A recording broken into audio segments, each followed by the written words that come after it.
All right, ladies and gentlemen, welcome to the first episode of Leo's Lounge. We're going over the PCL Spring Phase, the Spring Phase thus far. Right now, I have with me we got Blue, RealBluTV, and we got Swarmso. So go ahead, Blue, tell the people about yourself. Tell them about myself. Yeah, What? introduce yourself. I Get was to not know expecting you. this. My name is Blue. I'm the head of the platform for Console Corner. A lot of you guys already know me, and for those of you who don't, Console Corner is it's a collective. It's a group. It's a company. It's whatever you want it to be. And there's literally 1,000 reasons why I started it. Leo's actually a part of it. So as humble as he tries to be, he is part of something big. Whatever you need. If you're just a casual player or you play ranked or you're trying to play in the professional console league, just, hit us up for anything that you need. Console Pro News on Twitter, YouTube, consolecorner.co. That's about it. All right, thanks, Blue. Swarmso, tell the people something about yourself. Well, I'm the current coach for Onslaught, the number 2 PCL team in Ps4 in North America currently. And I don't know. What do you want me to say? If that's what you want to currently keep coach, and I threw week 4 against Heating Up. So back to you, Leo. That's what feels bad. I'll put a little context as well. Currently, Leo Ski, I'm senior content writer for Console Corner. Also coach for Erin Mana, which I can't even say properly, the Ps4 EU team. I'm not German. What can I say, But Dude, it's okay. We know what it means in German. It's man of honor, right? That's what I'm told. F the French, dude. It's F the French. It means F the French in German, bro. It doesn't mean that. I'm telling you, that's what it means, bro. This is a rouge. They are trying to bamboozle everybody. Their name was FTF. It wasn't allowed, so they switched it to the German translation of F the French, man. No. I'm telling you, I keep it on my good word that it's not. I promise you that much. All right, dude. You can't even say it right. You don't know what it means. How are we supposed to trust you? You can't say it. I have it on good word from the Germans themselves. All right. But you know what? And the U.S. had good word for Germans as well till the World War. So I don't know. I don't know. Speaking of a war, in the GIF of V-Clax. Oh no! Yeah, no, right? But nah, speaking of talking about wars here, we got console wars, and we're in the middle of the PCL. We're halfway through the spring phase, so let's look region by region. Let's talk about the standings, the teams. Go division by division. Do you expect things to lay out the way that they are? Are there any surprises regarding some of the teams in any of the divisions? We can go through whatever you guys want to start with. Let's start with Xbox NA, since Elevate were the champions from the last LAN. Okay. So what do you think? Blue, you can go currently, first. Oh, Swarm, you got it. I'm starting. Blue doesn't get a start. It's my turn. All right. I mean, personally, as just a competitor and went to HRX against them under Flashpoint as coach, it just seems like a very, very strong roster in general. You have Trenzik, who was previously on Onslaught before at HRX. You have Wonderful, who was also on Onslaught, I believe, and Exodia, who is, I can't remember who he played. I believe he played for Oni Channers before. He played for Oni Channers. That's the thing. A lot of people, they come and they say, oh yeah, Elevate, they're the defending champions. Well, it's like, yo, you have to be real. There's only 2 people that were on that Elevate roster at HRX. So I mean, more or less, it's the org's name that is the defending champion. I mean, that's true. You have Trenzik and Wonderful, who came from Onslaught, and they got first rounded by Vexed in a outstanding fashion by Vex in 3-0. And then you have Payne and Shu, who were on that Elevate roster. Exodia, who is Atomic Boom, he was on the Oni Channers team. And not to mention, they're playing on Xbox now. They were playing on PS4 at HRX. Go ahead. I mean, really, just with this roster, just like Blue said, it's really not like Elevate as it was pre-HRX. HRX had Whoosh, SJP, who is now on Heating Up. Both of them, actually. And you have GR Crazy, who left the game. Yeah. Again, I'm pretty sure he left the game after last HRX. He'll be back. He'll be back for HRX. Yeah, don't worry. He'll be back for the third one. He's going for the 3-peat, dude. So, I mean, you take a look at this roster, and they're all really good players in name. And one of the biggest things is how they synergize. And so far in the season, they've really grown as a team, especially with the crossplay being enabled before for Xbox and PC. Being able to take those Xbox or PC scrims and being able to learn from some of the top PC teams, PML or PPL. They just seem to be growing even stronger by the minute. And I just feel like a lot of the teams currently in Xbox NA are just not as strong, but are getting stronger. So they could maybe take a few maps. I just personally think that Elevate's going to kind of wipe the floor this season at least. I have to say that I'm full on in agreement there, because when you do look at the competitive landscape for Xbox NA, there is a very stark difference between Elevate, who seem to also be maximizing their time. Like, they scrim Flashpoint, they scrim PC teams, they use all of that time adequately. Whereas I don't know, I don't have this information offhand, but I don't know if like Cats on Mars, Retaliation and E-Storm, they kind of look like they're in shambles a lot. So obviously anybody has room to grow should they use their time, practice efficiently. But Elevate head and shoulders above the rest. And I don't know if the rest of the teams in Xbox NA are using their time appropriately. Then again, I also don't know if their rosters have different restrictions. Whereas Elevate, there are a bunch of players, even though it's not the same Elevate, it is still a bunch of the highest tier players. People have attended LAN. And I just think all of that experience coming together is far too much for the other teams to handle. Well, Xbox NA is the weakest division of the four. Yeah, there's no debate about that. You can't tell me that's not true. Absolutely. Yeah, I mean, E-Storm and Retaliation, they have both made roster changes every single week. E-Storm's roster changes are a little different because once they got to a certain amount of players that they have played, they just switched those players and those rosters. They switched those roster combinations around. You know, they brought in Ganchi, they brought in Lion, they brought in Dishonor. Dishonor's played a few weeks. I think Ganchi has only played 1 week so far. Lion's played 2 weeks. You know, so it's based around a core of Struck User, Counter, and Undulant Gaming. And, you know, they have some sort of idea what they want to do roster-wise, but I feel like E-Storm, here's the problem with Xbox NA right now. It's the weakest division, and it's because everyone has left.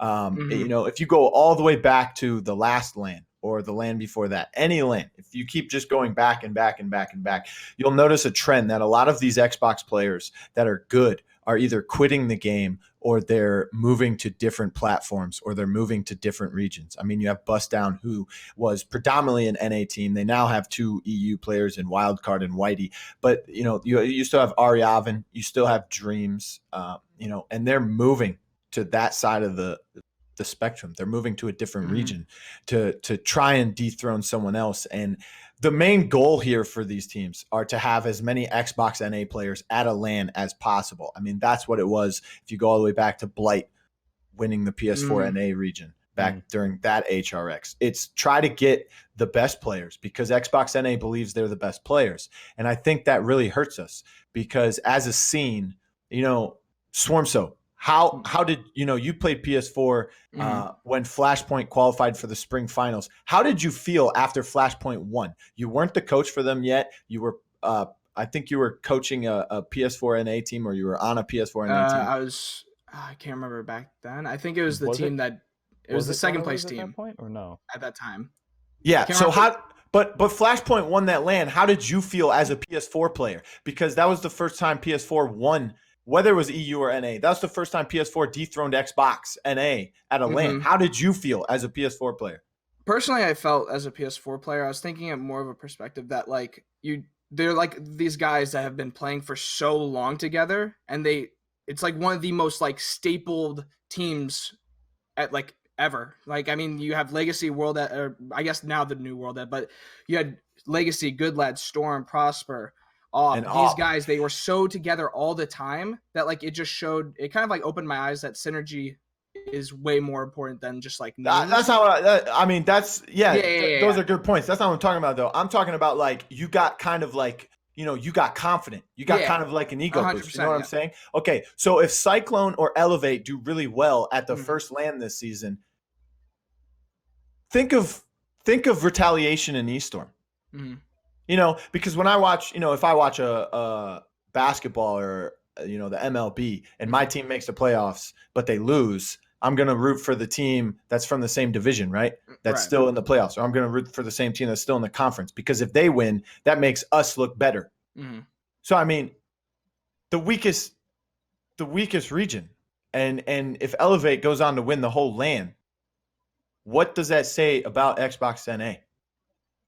Can Retaliation and E-Storm beat these other teams in the other divisions, even though they have like 12 people on their roster so far through 6 weeks? I mean, Cats on Mars is good. Don't get me wrong. Cats on Mars is good. They have good players. They have Cool Matt. He's been to 2 LANs. He's won a LAN. They have Taco Bell Waifu, who is an experienced player. You know, he was on Press Y back in the day with the PCS. He used to be a damage player back in the day. He's played tank, you know, exclusively for over a year now. They have other good players within their roster as well. They're a good team, but they're not near the level of Elevate just yet. Elevate's just on another level. You can tell. Elevate's bored. Elevate is bored. True. No, this is quote unquote from Wonderful himself. He is bored. This PCL for Elevate is boring. Because most of the people that would be even contesting them now at this point would be the team that was about to play Xbox NA, I believe, which was Miracle, SoldierBot, Trensic, I think at that time before Elevate picked them up, SoldierBot, and I can't remember the fifth actually. But that team was like going to be their like competitor for this PCL season, and then they moved over to Ps4 NA to go against Invictus, or now Onslaught. So a lot of the competition just dwindled, and then the only person that's like left that's actually like a LAN winner, or like even land attendee in Xbox NA currently that's not Elevate, is Schoolmat on Cats on Mars, and that's it. The rest are just kind of like really good ranked players, people who've been around the scene on like the T2 teams, T3 teams maybe, that are now stepping up and trying to find that position, maybe even that foothold that they want to go against Elevate later on. But the problem is that, you know, when Xbox NA was flourishing, okay, it had all its good players, it had all its good teams. Teams like Retaliation and E-Storm would have never made PCL, because that's a T3. Agreed. Those are T3 teams. They would have never been able to beat these T2 and T1 teams from Xbox NA. Now that those people are gone, there's no one in the middle to stop those T3 teams from getting there. So when they get there, they're doing the same thing that they were doing when those good players and good teams were in their way. They don't know how to play the game. That's the problem. You can watch through the drafts, you can watch through everything. These teams don't have coaches. These teams don't build chemistry or synergy because they change their roster over and over again. Because if they lose, it's a roster problem. Right. It's not an actual team problem. It's not a team problem. It's not a synergy problem. It's not what went wrong? What can we fix? You know what I mean? It's like, you know, if you break something, they're just going to keep covering up with duct tape rather than trying to find a permanent solution. There's no one in the way for these teams. So, you know, you look at how they draft, you look at how they play, they look like they're playing ranked. With Retaliation, it looks like it's a ranked game. You know, you close your eyes, and when the game is about to start, you open them and you're like, oh, so this is who's on my team this game. Okay, cool. Let's go. Let's just draft the meta champs and try to out mechanically skill the other team. The other team instead of trying to outsmart them. I think also to kind of build on that, especially with Retaliation, it's one of those things with like what we were talking about prior to even the podcast, is the fact that Retaliation actually had an okay team coming in. Absolutely.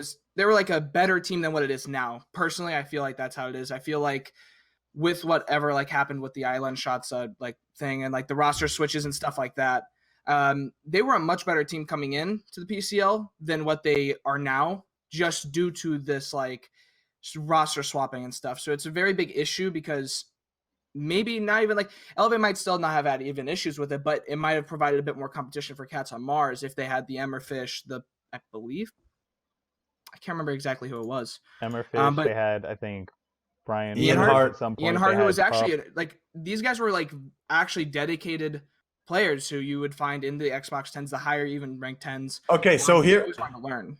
They're in the XCL now, okay, and I'll tell you this: they're under Ancient, so this is their new roster, and I hope that they did something.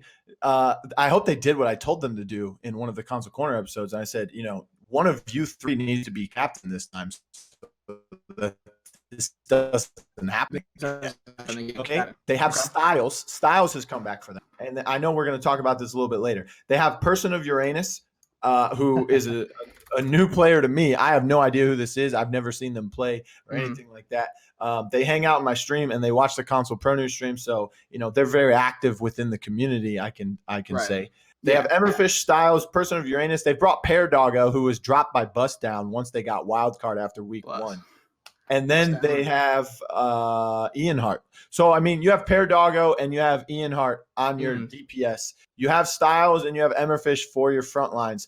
Stiles could potentially flex as well to some off heals like he did with Baldy Bunch last season for the few games that he played with them. And then you have Person of Uranus as your support player. And, this team's in the XCL. I don't, I looked at the list of XCL teams that made it. First of all, I don't know why you had to qualify to get into the league. Is there that many teams trying to get into the community minor league? I'm not trying to be disrespectful. Right. It's just you guys, there's 8 teams in that league. You're telling me more than 8 teams signed up to try to get into the XCL when not even 12 teams try to get into the PCL? No, that's not how this works. Right. So, right now, Retaliation and E-Storm, they have a problem because they're going to be the 2 bottom teams. They're not beating Cats on Mars. They're not beating Elevate. So they're going to be the bottom 2 teams going through relegations. And I think Ancients is going to take the place for one of them. And if I had to guess, it would probably be Retaliation because they're not going to know what the roster is going into relegations. So I think Ancients is going to make it into the league. I think E-Storm will survive relegations just because they have a better understanding of let's not change our roster every single week. But they also have their problems. They're a team of LATAM players. So, anything could be going through their head right now. I have no clue. That's a fair enough point. And that was something I was going to ask a little later down the line when I was referring to, I was thinking about referring to Ancients Gaming, because I do think their lineup is actually pretty potent. I think that if they enter, and they inevitably will, as long as they sign up to play during the relegations, they'll enter Xbox NA, and I think that they rival or are better than, potentially, Cats on Mars. Now, they're a great team, but I think that Ancients has the potential. And I think one of the pivotal deciding factors would be Stiles, because I know he's coming back into the scene. He's warming up, trying to get back into the form that he once had, reclaim some level of dominance, and I think this is a good way for him to do it. He's going to work with other players that perhaps he hasn't played with as much as other people in the past, which means he's now in a new environment. He gets to carry over his experience, contribute that to these players who are not necessarily newer to the scene, maybe newer to PCL, but give them experience. See from the perspective of someone who has won a LAN, who has won an HRX, and kind of guide them and help mold them into better players. So I think that will help the overall landscape of Xbox NA, considering all of the older veterans split and kind of went to Xbox EU and Ps4 NA. This is a smarter move for Stiles. So he won HRX in January of 20. He tried to go to Springland with the Elevate roster that had Shu and Whoosh at the time, by the way, and they ended up losing to the Heating Up roster that became Fable. But after that, he quit the game, and then he came back for last season's PCL, which was near October. And the problem when that happened is I feel like he still had that kind of morale around him, that kind of feeling where it's okay, well, I won HRX, I'm one of the players in the game, obviously. And he was with OG Comedy, and he was Richie, and they were on Baldy Bunch, and they went 1-5 during the season. They did absolutely terrible. I think Stiles quit after 2 or 3 weeks of play, and he quit the game again. And now he's back. So I think it's a smarter way for him to do it this way, where he has to sit back and say to himself, okay, man, I've been out of the game for a while. I don't know the meta. I don't know the balance changes. I don't know these teams. I'm rusty. So, he gets on a team with Emberfish and them. It's not a terrible team. It's a decent team. They have some talent. They have mechanical skills, but they're young. None of them really have won anything. None of them have accomplished anything. Making the PCL is their only accomplishment right now. So, working with them, even through the XCL, that's fine. If they sign up for relegations, they end up making it, that's fine. If they don't, and Stiles is able to prove that he's back to, somewhere near, or if not to the condition he was, to put out those performances like he did at HRX, then I think another team would give him a shot at bringing him onto the roster. I mean, if you actually watch the HRX games that he was in, you have Wonderful and SJP and G are crazy on that team, so they kind of overshadow him. But he makes some great plays, like his Fernando Immortal ults, dude. They're incredible. The things he does when Stiles is not a flashy player. That's the thing. If you watch those games, he's technical. He knows when to shield. He knows how to shield. He knows who to shield. He knows how to use his ult, and he knows when to use his ult. And he just makes plays. I mean, that's what tanks have to do. You don't have to be flashy. Mm-hmm. I think really for Xbox NA, I think right now, like you said, it is the weakest region. I do hope, though, that this team with Paradogo, Emmerfish, and them will come up and take one of the spots because, unfortunately, as we watched a few weeks ago, that E-Storm Retaliation game just wasn't fun to watch for most people. And, I mean, again, they are mechanically skilled, but it just seemed more like a TDM match versus like an actual Paladins competitive game. So I do hope that they do come up, or these new teams with Retaliation and E-Storm figure something out and stop with the constant roster swaps and just stick with a main 5 or even a main 6 and start working more on their fundamentals in game than just who can push harder into each other and kill the other one the fastest. And you know what? Yeah, watching that Retaliation and E-Storm, that's online.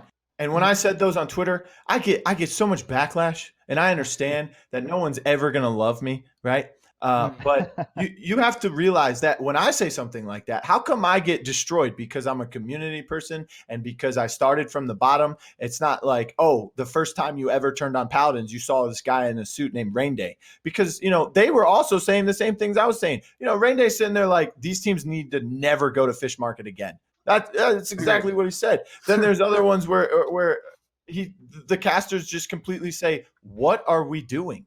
What are we doing here, guys? Well, I mean, that just highlights and emphasizes exactly the quality of the match. And the carryover term that I would use from like my experience with League is Clown Fiesta, right? Because that's when everybody's kind of just putting on the clown shoes, going around the map, doing whatever the hell they want, as opposed to working on coordinated plays, like layering their ults in an appropriate manner. There was a lot, again, like a TDM. It was kind of like an every man for himself. You know who's on your team, but it felt more like a match of Call of Duty as opposed to Paladins. And that actually makes me really curious, as opposed to, since we were talking about Xbox NA, why don't we jump over to Ps4 NA, right? Because we're looking at Retaliation and E-Storm. We're talking about how, I guess, disconcerted or not connected they seem to appear. But on the other side of the spectrum, we have 2 more teams that are 1-5 in Low Key Scheming and Big Money Esports. But at the same time, their play does not look as uncoordinated as that, right? So what about the overall landscape of Ps4 NA? Swarmso, you want to lead off?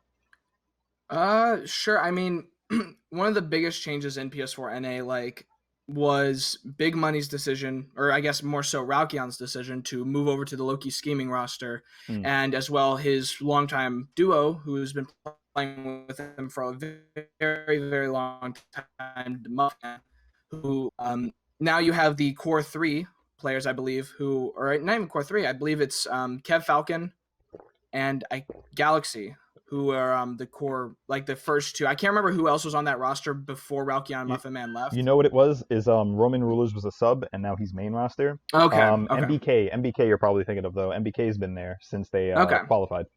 Okay, so you have now MBK, who's now there, Kev, and Galaxy. You have Roman Rulers stepping up into that actual flex position now, more so frontline or off tank, and now you have Geppetto coming in as MBK is the off. Oh yeah, he's the off tank. You're right. He's going to be flexing because he played damage last week, and I think in the game he feels more comfortable on it. Yeah, I agree with his Talos play against. I think it was my team, right? Yeah, it was against my team.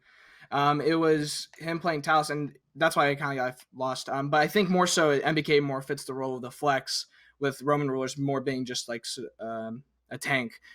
This team's still got some pretty good players with a bit more accomplishments than the people that we're talking about in Xbox NA.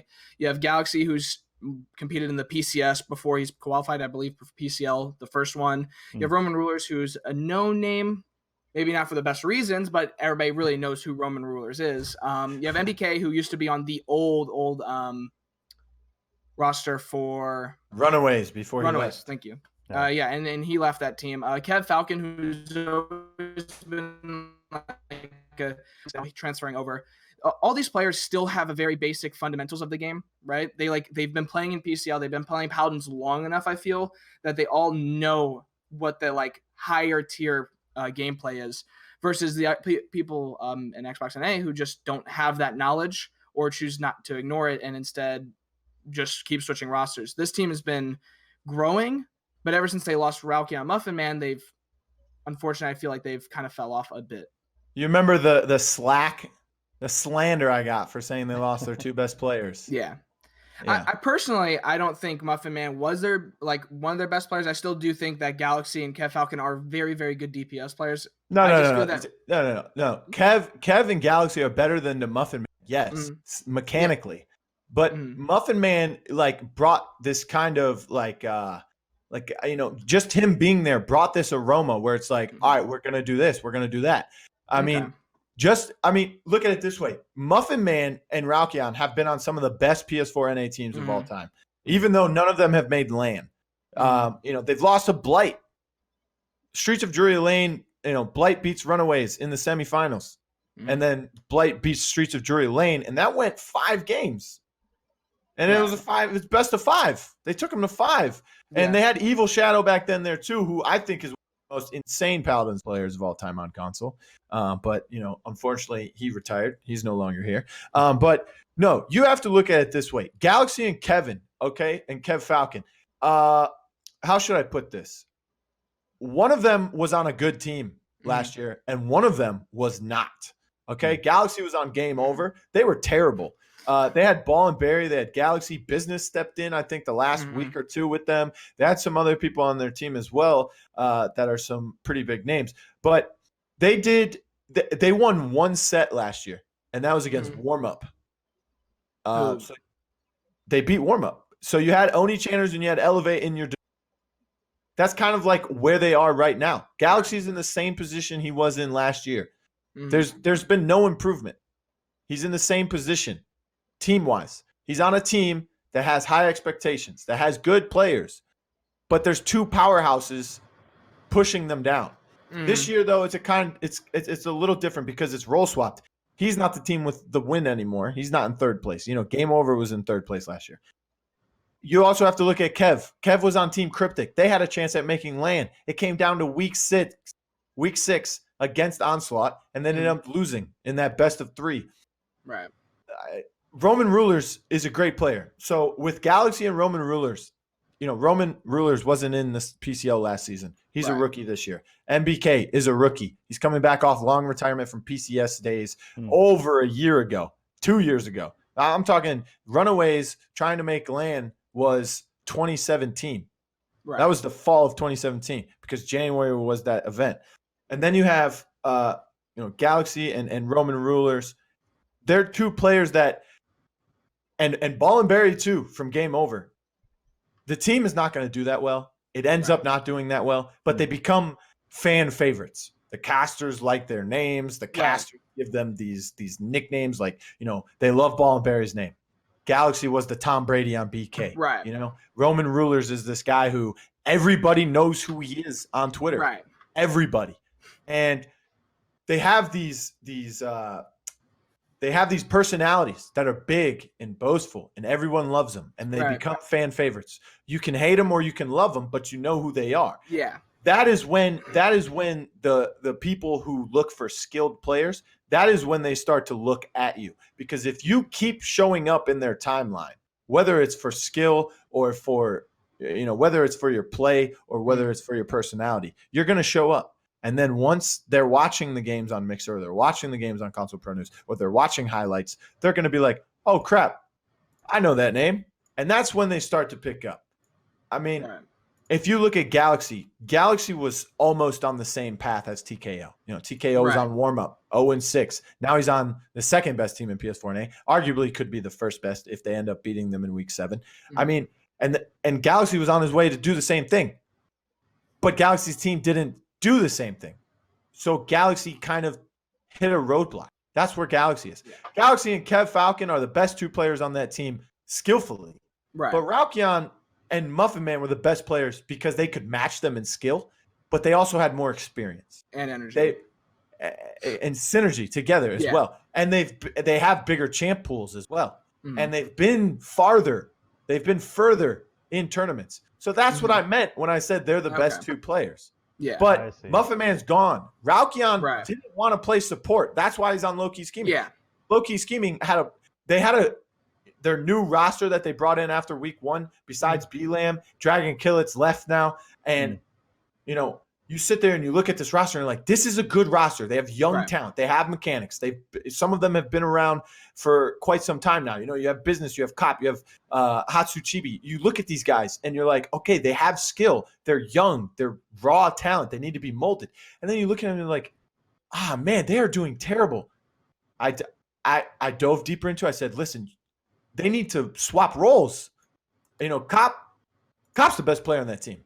Right. And Izzy Mitchell got upset when I told him this when I was streaming one day. He said he thought I was crazy for saying that. I said, no, Cop is the best player on this team. You know, he used to be a support main back in the day, and I used to say, wow, this kid's a really good support main.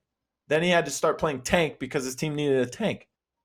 He's a pretty decent tank. Now he's playing damage. He gets player of the week. The kid is getting triples. You know, he's grabbing the caster's attention. It's like, oh, man, Cop's really good on damage. Right. Cop is the best player on that team. So after they made role swaps, playing damage, he knows how to play damage. He's just not good at damage. So they put him back into that off-tank role so that he can shoot things like a damage, but play the tank role. And that's worked out for them. They ended up beating Big Money Esports 3-0.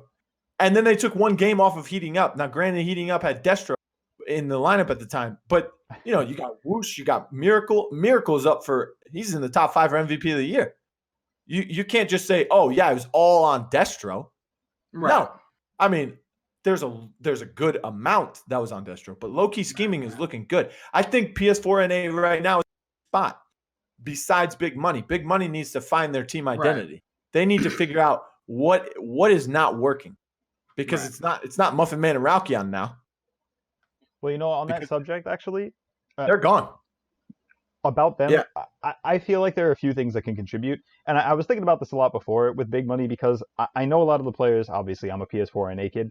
I know a lot of the players on the team. I have a lot of faith in their skills individually. But I feel like there are some things that they do that naturally inhibit the amount of potential that they can display in the game. And what I mean by that is, like we mentioned, MBK as a history player was always on a DPS role. And now he's Blasters. Yeah. But now, the whole point being is that now it's from DPS and now you're going to tank, right? And it's a transition. And no matter how historied or skilled a player that you are, it's a different role that you're not used to playing at that competitive level, right? So it is a transition. In other words, your level on Blasters is going to be up here, but when you transition to tank, you're going to start like lower. And then you have to inch your way back up and learn the ins and outs of the role, understanding where to position, when you can pressure, where you should be. And these are things we understand internally. But at the same time, to execute it in the game when other unique pressures are coming from the opposing team, that's what makes it difficult. And the same thing with Geppetto as well, because when he was playing, he was a frontline player. And I have no problem with him stepping in to play support. They needed support. He looks like he's not uncomfortable on the role. But again, experience always makes the difference. There are small instances that can oftentimes influence the outcome of a game. And we saw this set between Low Key Scheming and Big Money, right? Even though Low Key Scheming won that, I believe it was 3-0. The map scores were actually a little closer than that would imply, right? So it's not like Big Money didn't put up a fight. But what I'm trying to get at is if they had the experience in those roles to help them out with the smaller niche positions that they get put in, that can mean the difference between getting the one pick to then snowball a fight versus getting picked first and then losing the fight. They're all okay. Yeah. So here I'm glad you brought up MBK switching to off tank more, prominently. Let me explain something to you. Yep. Tanks are the most important role in this game, and they always have been. I don't care who tells you otherwise. I don't care about damages. I don't care that console teams first pick damages. I don't care about any of that. If you watch PPL, if you watch PML, if you watch PCL, if you watch community tournaments, what is the deciding factor of wins and losses about 80, 90% of the time is the tank players. Who got MVP at the Paladins World Championship for PC? A tank player. Okay? Sure. Tank players, it's the hardest thing to do. If you're going to role swap, the hardest thing to do is to swap from anything to a frontline. That is hard. Geppetto went from frontline to damage. To support. That's fine. All he's got to do is learn his positioning, learn his cooldowns, and learn how to swap between targets and when to heal who, right? Yeah, exactly. Tanks are hard, and I'll give you 2 more good examples this season. Go for okay? it. Welsh Mania is one, okay? And the second one is World Edit. Okay. What happened to World recently? He just got moved to the sub spot, right? Yes. They picked up a damage player, and they moved Good Lad back to main tank. Legacy slides into the off tank position. If they still need to run that triple DPS, then of course it would probably be Good Lad in this position.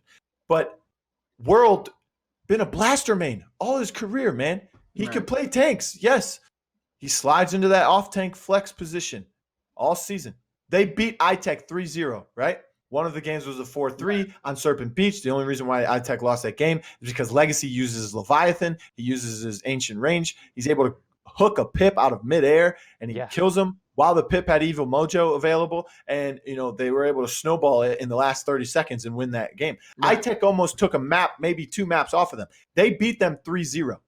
Flashpoint won that 3-0. iTech was destroying World. There's 2 games on Ruckus where I didn't see World for about 5 minutes. Right. This is not a joke. They were literally containing World. He had a rough week. The next week, he did a little bit better, but he still had it rough. Week before that, a little bit rough. I don't know if it's people have said it's the PS4 controller. Okay, well, he's also swapping to Frontline, Then you have to look at Welsh Mania. Has anyone talked about Welsh Mania this season? Not as much as when he is on DPS. Exactly. Yeah. The casters barely mention him. Right. No disrespect to Welsh. He's one of the greatest players. Right.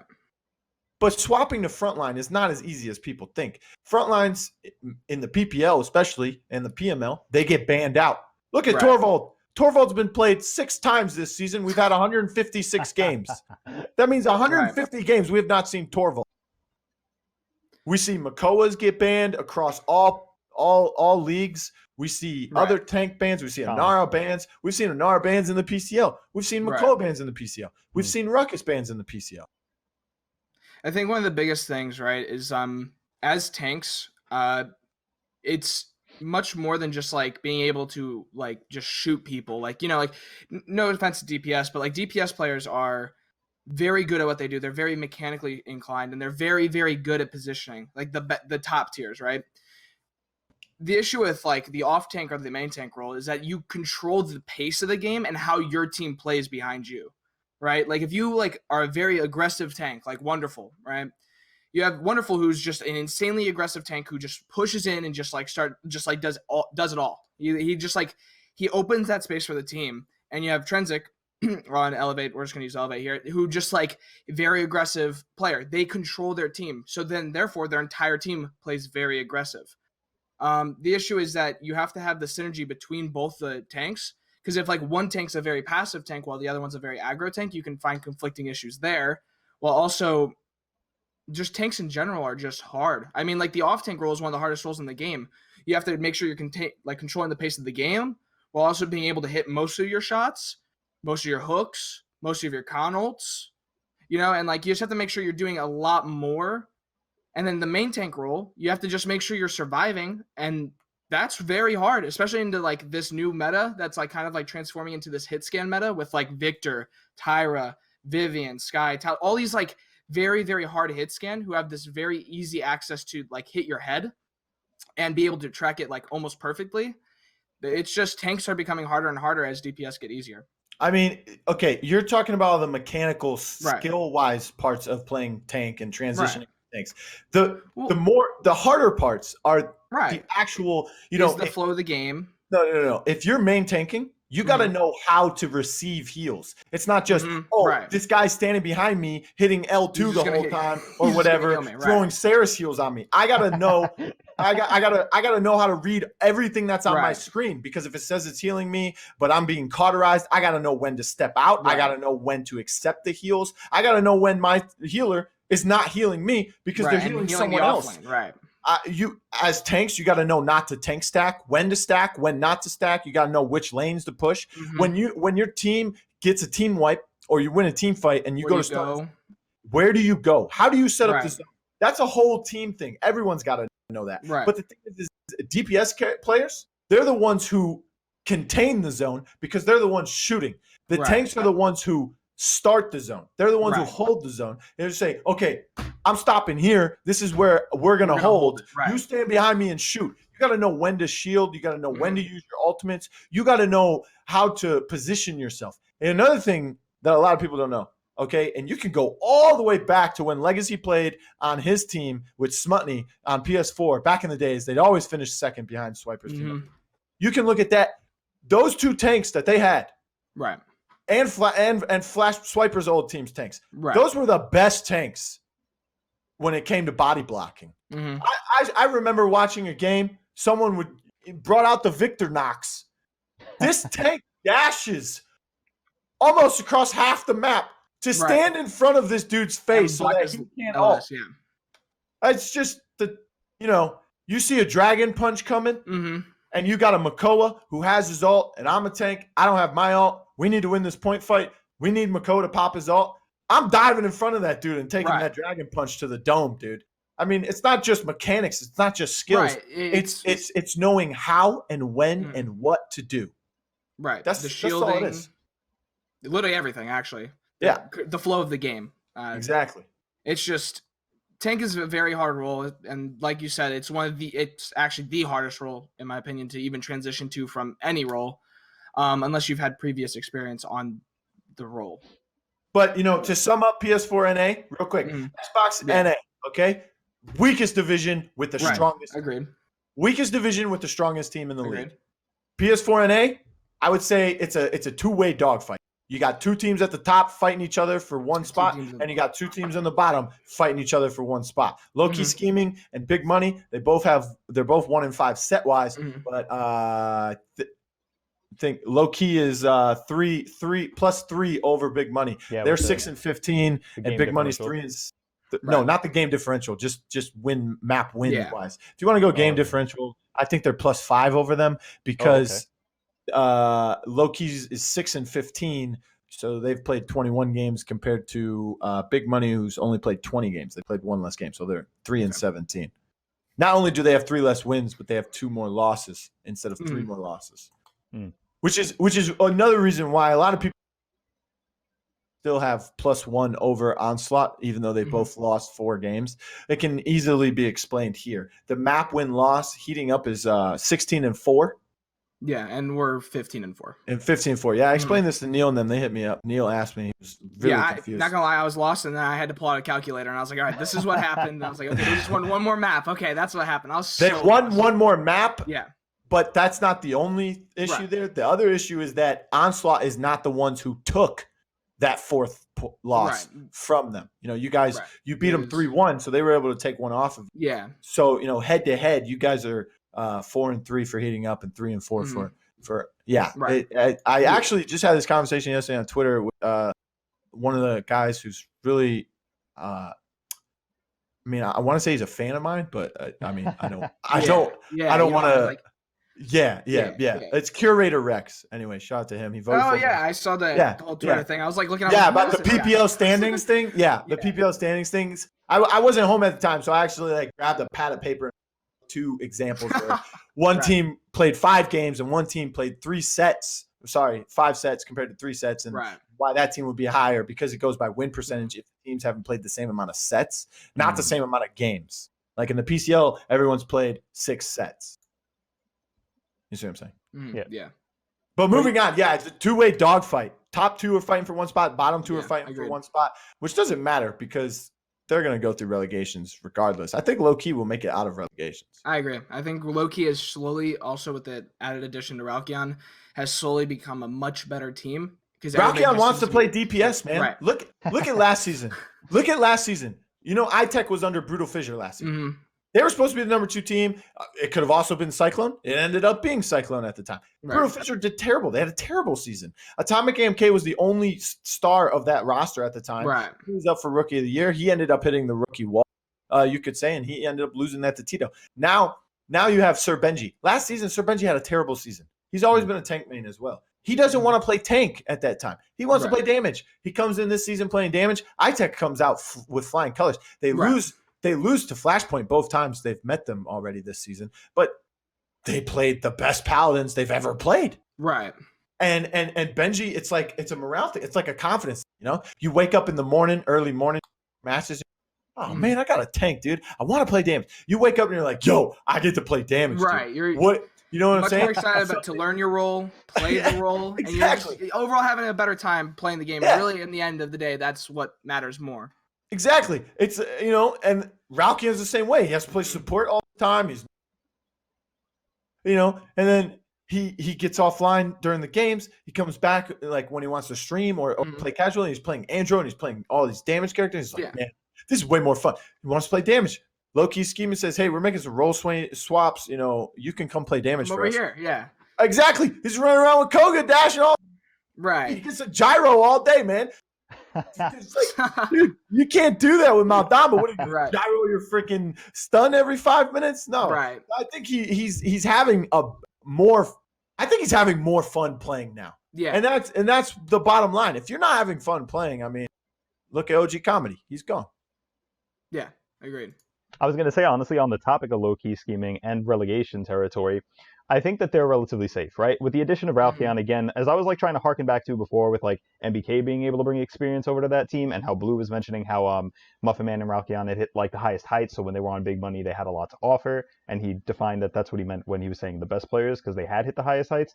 I think that the experience that he brings over, on top of less language barriers, right? Because Dragon Killer was a great player, but when he stepped out and Ralkion came in, that's a language barrier removed, right? There's no way that you can, you can still miscommunicate, but it's not going to be due to language, right? So they eliminate that variable.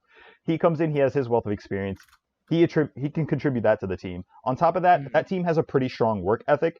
I don't have insight on the other teams, so I'm not going to pretend to, but in this particular instance, the drive that Cop and Hatsuchibi have in particular is amazing. They'll be the first ones to hit people up to say VOD review, VOD review, VOD review, like the pigeons from that fucking Finding Nemo. Mine, straight up. Listen, moving cop to damage and putting business on tank and then bringing Ralkion. Best decision that team's ever made. I'll be the first. Just putting business back on tank and putting cop on damage was very good. Was good enough. I mean, they could have beaten big money with that without Ralkion.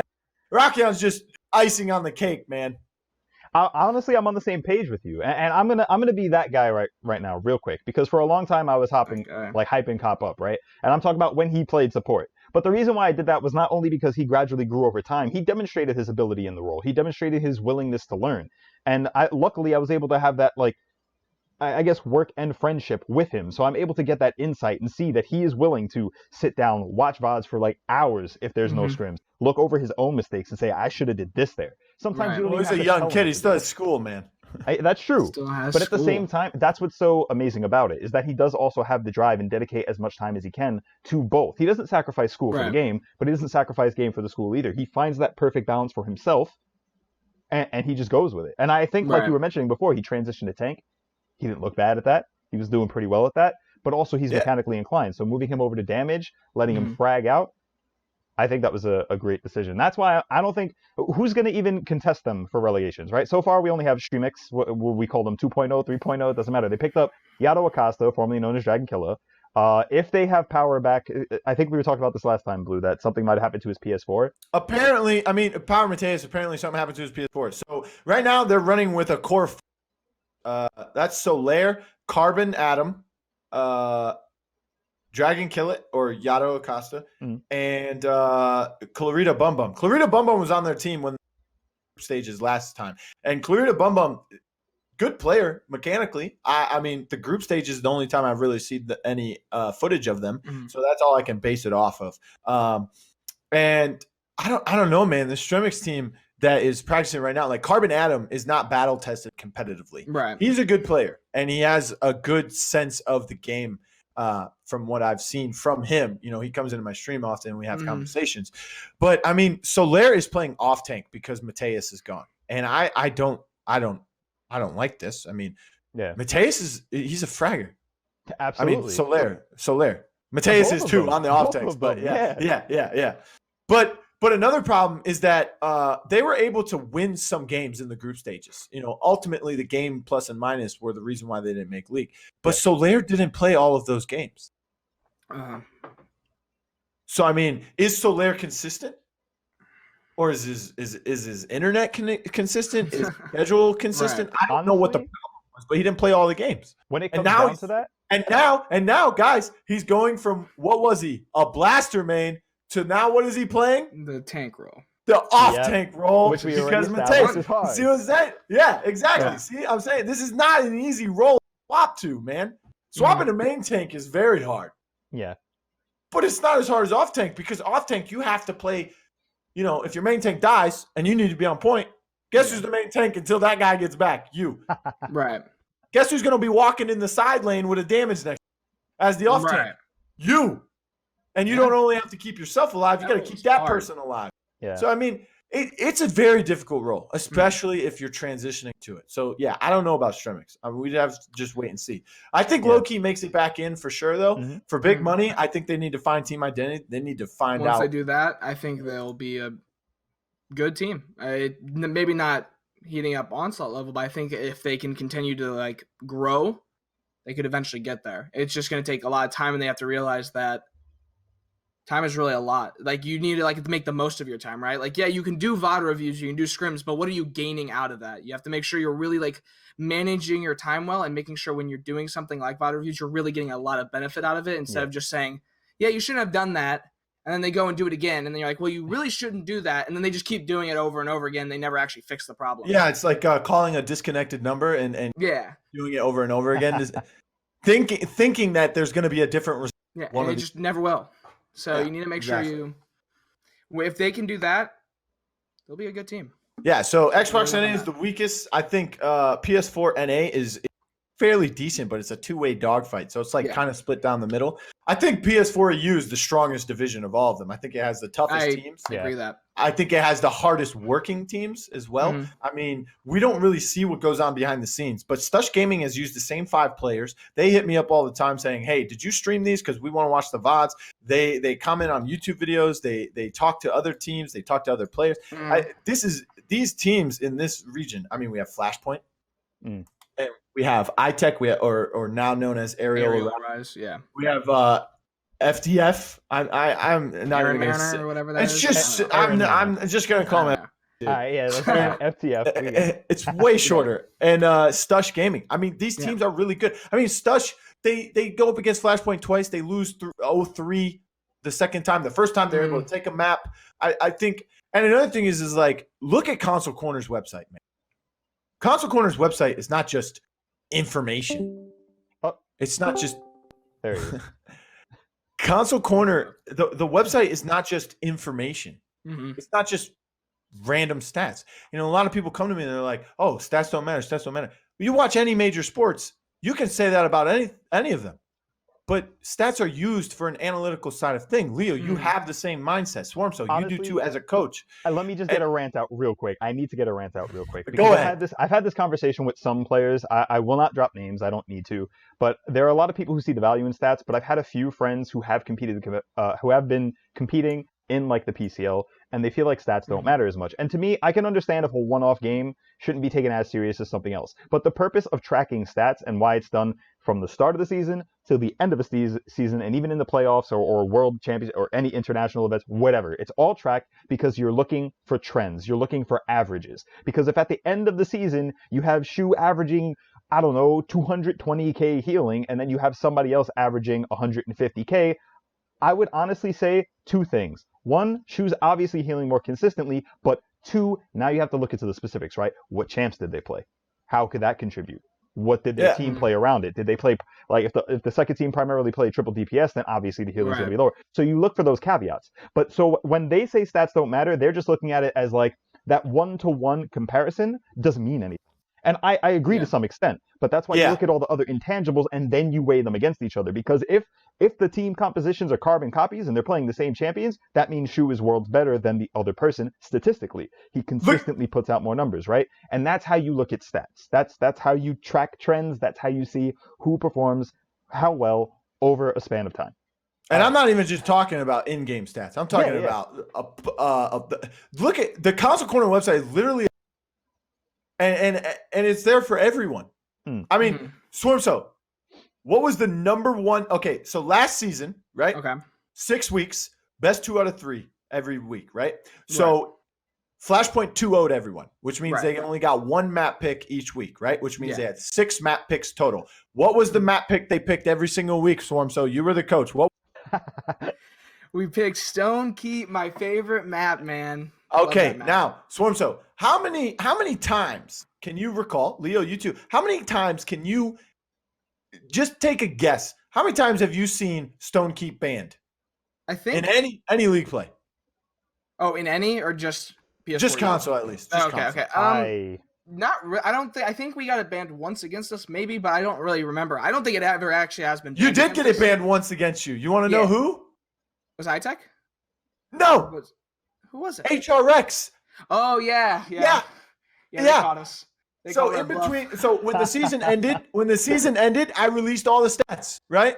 Mm-hmm. It was on Twitter. We didn't have a website at the time. I released all the stats. There were Google spreadsheets that I had like screenshot and cropped so they would look good, and I put them on there. And then I would share the links so people can go in there and look at them whenever. Right. Well, someone on Elevate looked at them, said, they pick Stone Keep every week. That's a you go into the first round, Elevate versus Flashpoint. I said this on the desk as soon as it happened. Golden Boy says, "Oh, the map bans are coming out," and I'm like, "Holy, what the?" And Golden Boy's like, "What's wrong?" And I'm like, "Dude, they just banned Flashpoint's best map." Now, behind the scenes, Legacy and the rest of them could say, "Well, that's not even our best map." That's fine. You know that. The general public doesn't know that because you don't tell us that, because you shouldn't tell us that. Exactly. Because from our point of view, Stone Keep looks like it's your best map. You went 6-0 on it. You picked it every single time. We're going to ban Stone Keep. Look at this season, right? 6 weeks of play. Yep. Rush Gaming, every single week, has chosen Split Stone Quarry. Yep. Except for 1 week. We banned it. Exactly. FTF banned it against them. They said, okay, that's their best map. We're going to ban it. And they banned it. I mean, you know, you look at the champions. There's champion stats on there. You look at those. Yep. Okay, this team is 1-6 with Vivian. Who'd they face when they faced Vivian? When they had Vivian, who'd they face? Okay. I don't think we need to give them Vivian. You know what I mean? If you end up losing, it's like, okay, you know, everyone comes in here like, oh, this meta is so boring. It's boring because you don't do homework. It's boring because you don't do your homework. You don't try, like you don't test either. I think that's exactly a big thing. There's a team that could not play Talus at all through all 24 weeks of the season, and I guarantee you teams will still ban Talus against them. Right. Or there's a team that doesn't play Victor, or they don't have a good Victor player, and they'll ban Victor. Or they don't have a good Torvald player. They've got someone who's never played Torvald in their life, and they don't ban Torvald. It's like, dude, do your homework, man. Do your homework. Actually, look at Elevate banned Victor last HRX against Prosper the entire set. They let Dredge go through every time. They're like, who cares, dude? We'll triple tank into Dredge. Just don't give him Victor. Right. You guys Prosper. I'm pretty sure he'd rather have Victor against triple tank than Dredge. Right. Even though that was before Dredge nerf. And still, Dredge that was the OG spam Dredge. Dredge into triple tank even back then is tough, man. Hey, good Dredge. But what I'm saying is like, dude, do your homework, and that overall is going to raise the competition, right? Because everyone is trying to outdo each other. That's another thing. When someone makes a big roster change, it's a secret. It's a secret. Oh no.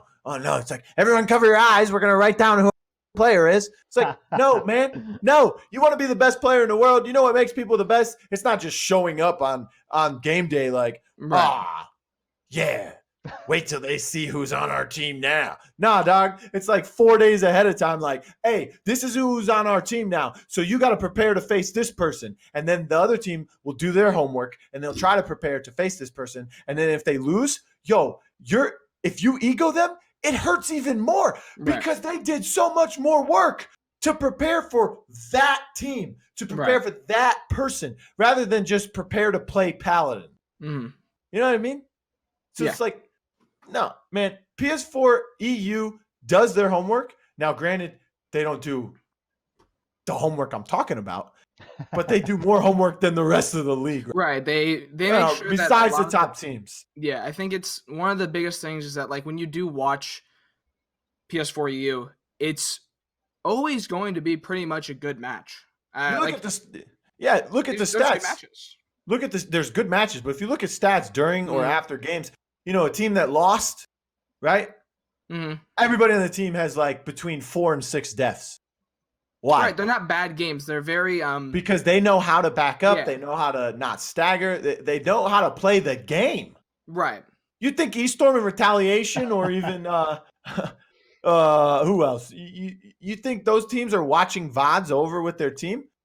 First of all, you need to rent a stadium to watch those VODs with your entire team. You wouldn't have enough.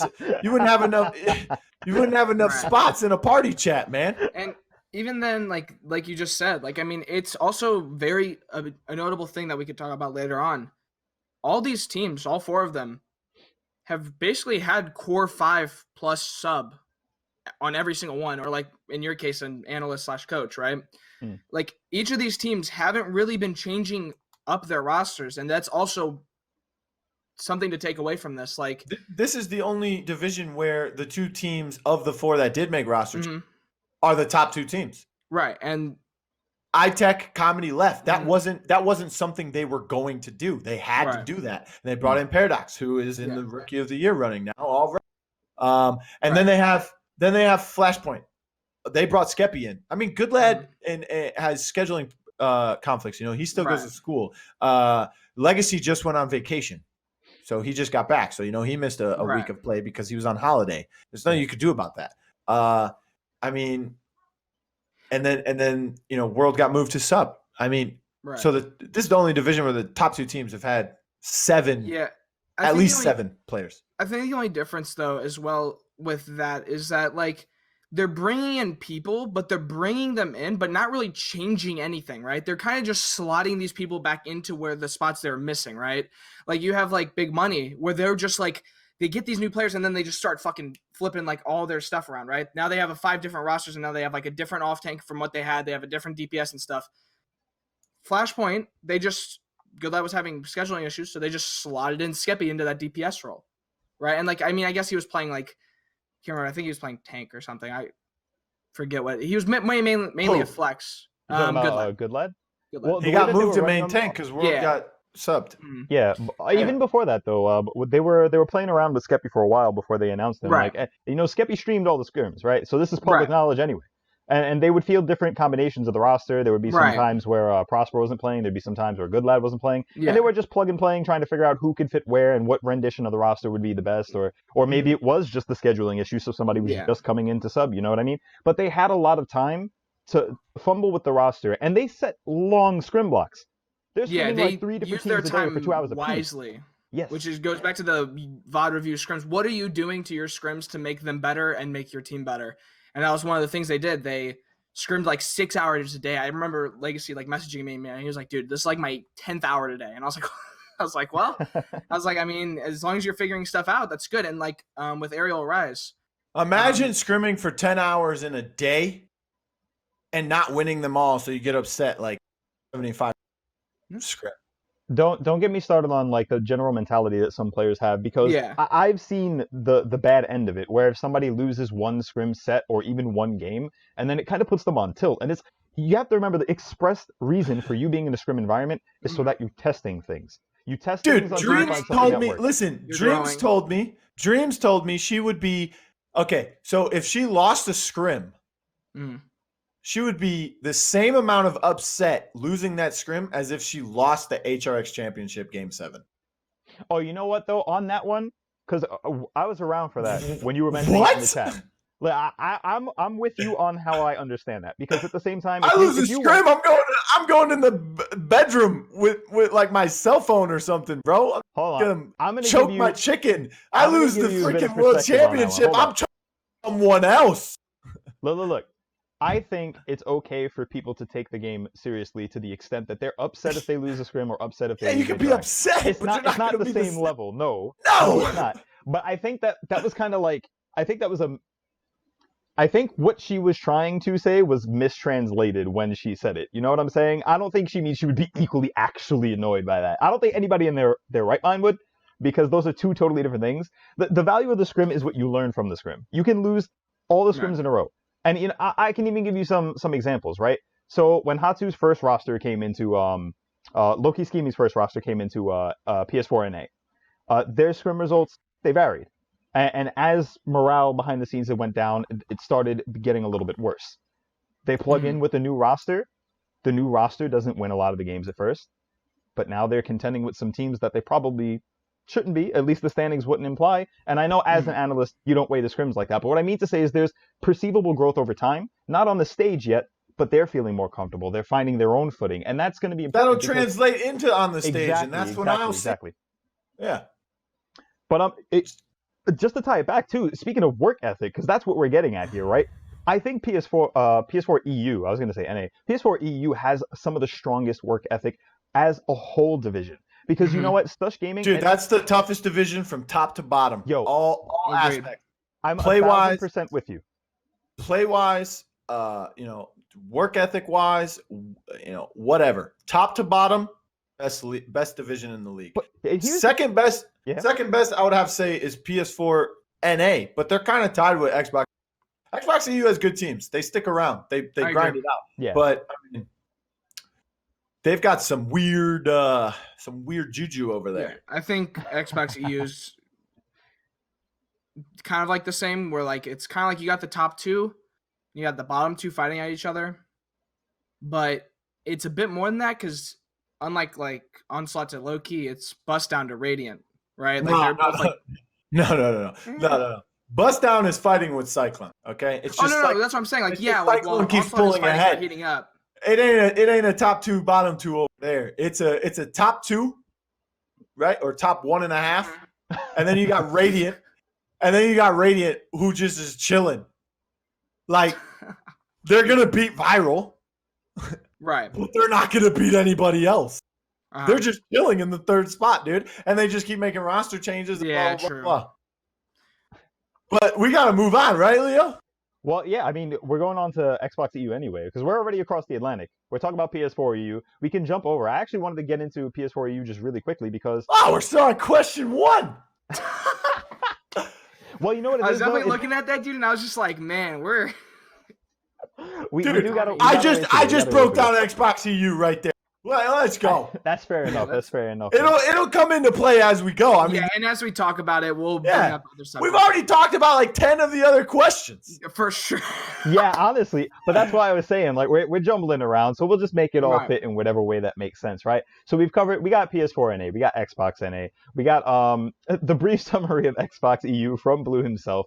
Honestly, I don't have any disagreements with that anyway, because I actually see ironically it's like NA, with the exception of Onslaught and Heating Up, but it's like the bottom two teams are comparable in their standings at least. And then over in EU, Xbox and PS4, you have the same situation, right? Because it's actually they're comparable.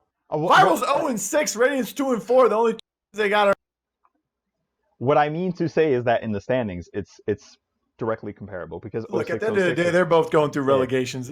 Yeah, but here's my thing, and that's why I wanted to harken back to PS4 EU briefly, is because I think we already established it's the most contentious. That is the most competitive. There's nobody in PS4 EU that can take them out. Stush and FTF are making it out of relegations. Absolutely. Unless the Chill Play finds a Spanish-speaking coach. So if either of you speak Spanish. Swarmso, you're up. I'm chilling. But how about this? You can be chilling with the Chill Play, bro. How about this then? Let's bring it back to Ps4 NA, because there is one thing that I wanted to dissect the most. We've already established that it's a boxing match between Onslaught and it's the next question you have. Exactly. Don't say we're going back. Just say we're moving forward here. Question number 2. Let's go, baby. Come on. I'm ready for... All right, question number 2. My question in general is going to be, who do we predict to come out on top and why? And there are a few things that I want to consider into that mix, right? Because we had Onslaught... It's whoever gets world. Question 3. I don't agree with this. I have an objection. Go for it. Elaborate. If world stays with Flashpoint, I don't know how much I can bring it down some other way, but I don't know how much I can tell from like my team That's and fair, like that's what's fair. going on in other rosters. For me, it's it depends on who's. So I've been moved back to coach. I can at least say this, right? Okay. I've been moved back to coach. I had a very, very bad performance in week 4, I believe. I can't remember which week, whatever we played. It was week 4, I think. 5, 6, whatever. 5. I threw worse than I've ever thrown before, right? You didn't. I mean, dude, the ancient rage. It was old, so we rewatched all of it. It was really bad, right? But like, it was one of those things where I was put into a role. Like, I played with Bustdown for like the first, like, before even like PCL season, for like months. Like the main tank role, then I got thrown onto this off tank role, and I had like 5 days to learn the off tank role before this matchup, or maybe it was a bit more than 5 days. It was like 6 or 7. It was like that Sunday plus then the next one. So it was very rough for me. And just coming into that, but then as well, like, we just didn't play like at all how we've been playing in like the scrims and such. And like Blue said, scrims aren't everything, and that's why, because you do play, sometimes you do play differently in a tournament setting versus a scrim setting, and that's why you can't always. Some people play better in tournaments, and some people are more experienced in them, so they aren't going to be as like nervous or like, they're just going to play better in a tournament setting. I think. Now we're moving Fiery down from that sub spot. We're moving him into this off tank role, and so far what we've seen is he's transitioned insanely well. Listen, unfortunately for Swarmso, yes, Swarmso, do you want to win this division? Of course. Okay, if you get world, you have a better chance than he. I don't know. I'm not done. I'm not done. I know the world. I know the whole world thing. Okay, I'm just, we're talking to the viewers, baby. Okay, we're talking to the viewers. All right, whoever gets world wins this division. If neither team gets world, okay, then Onslaught has one way of winning this division. Okay. No disrespect to Fiery. He's an amazing player. Right. But guess what? He's a DPS player. And now you're going to slot him into the what? The off-tank role. I agree. Okay. What happened with TKO trying to go to off-tank? Just didn't work, brother. You know who is one of the best examples of the best transitions from DPS to off-tank? You know what I'm going to say, Swarmso. And he's the guy you need to bring back. It's the guy you need to convince. If World does not come to Onslaught, you need this man in the roster in order to beat Heating Up. And that's Tommy Jet. Oh, 100%. I agree. Tommy Jet would be an amazing piece to the puzzle. Like, that's the one we really need. However, fortunately for Tommy, he's doing a lot of things with his personal life. Well, he's petting cats, bro. Hey man, sometimes you just gotta pet some cats and just this man posts pictures as much of as cats. you would like him back. He goes to cat cafes. I agree. I would believe it. I actually think he has. As much as I would love him to come back, I just don't see that Tommy Jet returning. Not necessarily that Tommy, but I just don't see him coming back to the game. He's played it for a long time, and he just doesn't seem like he wants to play anymore. And that's very unfortunately for us as well. It's just one of those things that just, it sucks. But I don't think we're going to be able to get it. Very unfortunately. I do think, though. Who would you say is the best player on your team? Currently, right now, our best player, I honestly think it's... You can go all time. It doesn't matter. I'm trying to think of, like, in general, I think Richie... Why is it taking you this long? Because they're all equally good. I think I look at them... They're all amazing players, but yeah, there's... And if someone said, hey, Blue, who's the best player on Onslaught? It's Neil. I think Neil is a really, really good player. I think there's some questionable things. However, I think when it comes down to tournament, he is a very, very, very good player. I just don't know. Actually, yeah, I would say Neil. Yeah, from like what he's been to 2 LANs. Mm-hmm. He has the LAN experience. He's been on top teams. He's been on Runaways. He's been on Oni Channers. They've almost made LAN. He's been on other teams that have been good. He got taken. He's played with Richie with Onslaught. Right. He's played with Comedy. So those are 2 good veterans that have taught him some things. And Neil used to be this person that was a nobody. His name was Neil Blomstrong. I used to shrug him off back in the day, like 2016, 2017. And now he's developed into one of the best players. He's still, for some reason, an underrated support player to the rest of the scene, which to me is insane. Okay. I agree. I think he is. But the thing is that he falls short every time. And it's not because of him. It's not because of him. So in order for Onslaught to win, there's 3 scenarios here. You either get World to play off tank, Okay, World's had a rough season. He hasn't been amazing. He hasn't been spectacular. He hasn't been bad. He's just been like middle of the pack. But that middle of the pack and that experience and that mechanical skill is enough to put you over Heating Up, because they don't have SJP now, right? And Heating Up wants World because they need a damage player who can flex for them to the things like Pip and to tanks like Ruckus, which is what World and SJP both play, right? If you don't get World and you don't get Tommy Jet, the only other option you have is to slap Fire in there and hope to God that he goes off and that the rest of your team doesn't get the jitters like you guys did in week 5 against them. Because you guys don't have a bunch of time. When the bye week's over, you're playing them again. And after that, 100%. If you lose to them in that set, especially 3-0, you better hope to God Low Key Scheming can take more map off 2 more times before you play them again. Personally, I think with the roster we have now, and like of course, it's going to be a bit biased because I am their coach. So okay, so who's the sub now that Fiery's in? Who's the sub now that Fiery's in? I'm the sub/coach. Actually, I do play in scrims whenever Fiery can't make it. Did you watch Console Corner the other day? Which one? No, possibly not. No. Okay, the problem with Onslaught and the reason why World should be your best chance and your number 1 option is because you guys don't have an off-tank player, man. Agreed. You guys don't have Sorrow, and other Shutter. They play main tanks, man. They play main tanks. Sonara, they can play Ash. Sorrow can't play the turtle. Shutter plays the turtle, and I don't like it. You guys don't have an off tank. That's why you need I agree. Someone like I mean, one of the biggest issues when Dovo left, right, was trying to find a good PS4 off tank. And there are like a lot of like good like why? Players, why don't you dive into the Xbox side of things? Most of the Xbox players that we like looked at or like even like thought of, unfortunately they were roster locked to the Okay, forget that. There's a free agent. There's a few free agents that haven't played a lick of PCL yet. Who'd you look at? I'm interested. For much as I can say. You got a list? I'm gonna look back at the players because I'll tell you this: is iCoin on that list? No, iCoin is actually not on this. I did remember you saying something about that. On like one of the console corners, you said something about getting iCoin. You can get Bishop to come over. You can get Proud Moth to come over. I think a lot of the issue is I don't know how many of them have PS4s, nor like have talked to enough. And did you ask them? No. Because okay, the issue, right, that we've always had was we want to find somebody that clicks well and like just is a comfortable pick, if that makes sense. We don't want to like bring in somebody that we've never talked to, like even like seen a bunch of gameplay of, because I mean a lot of the players don't watch every single game. Some games we just don't watch. And I think what do you mean some players don't watch games? Nobody watches every game. I watch every game. So it's like it's much like more 10 of a times. Comfort pick to bring in somebody else that we all like are comfortable I can just remember these things off the top of my head. And I think that was the biggest thing. Look, there's 3, maybe 4 options you guys right now. Heating Up has the advantage, even with a missing player. I mean, but the problem with that is if they don't get World, who are they going to get? Who is Heating Up bringing in? Agreed. There's nobody.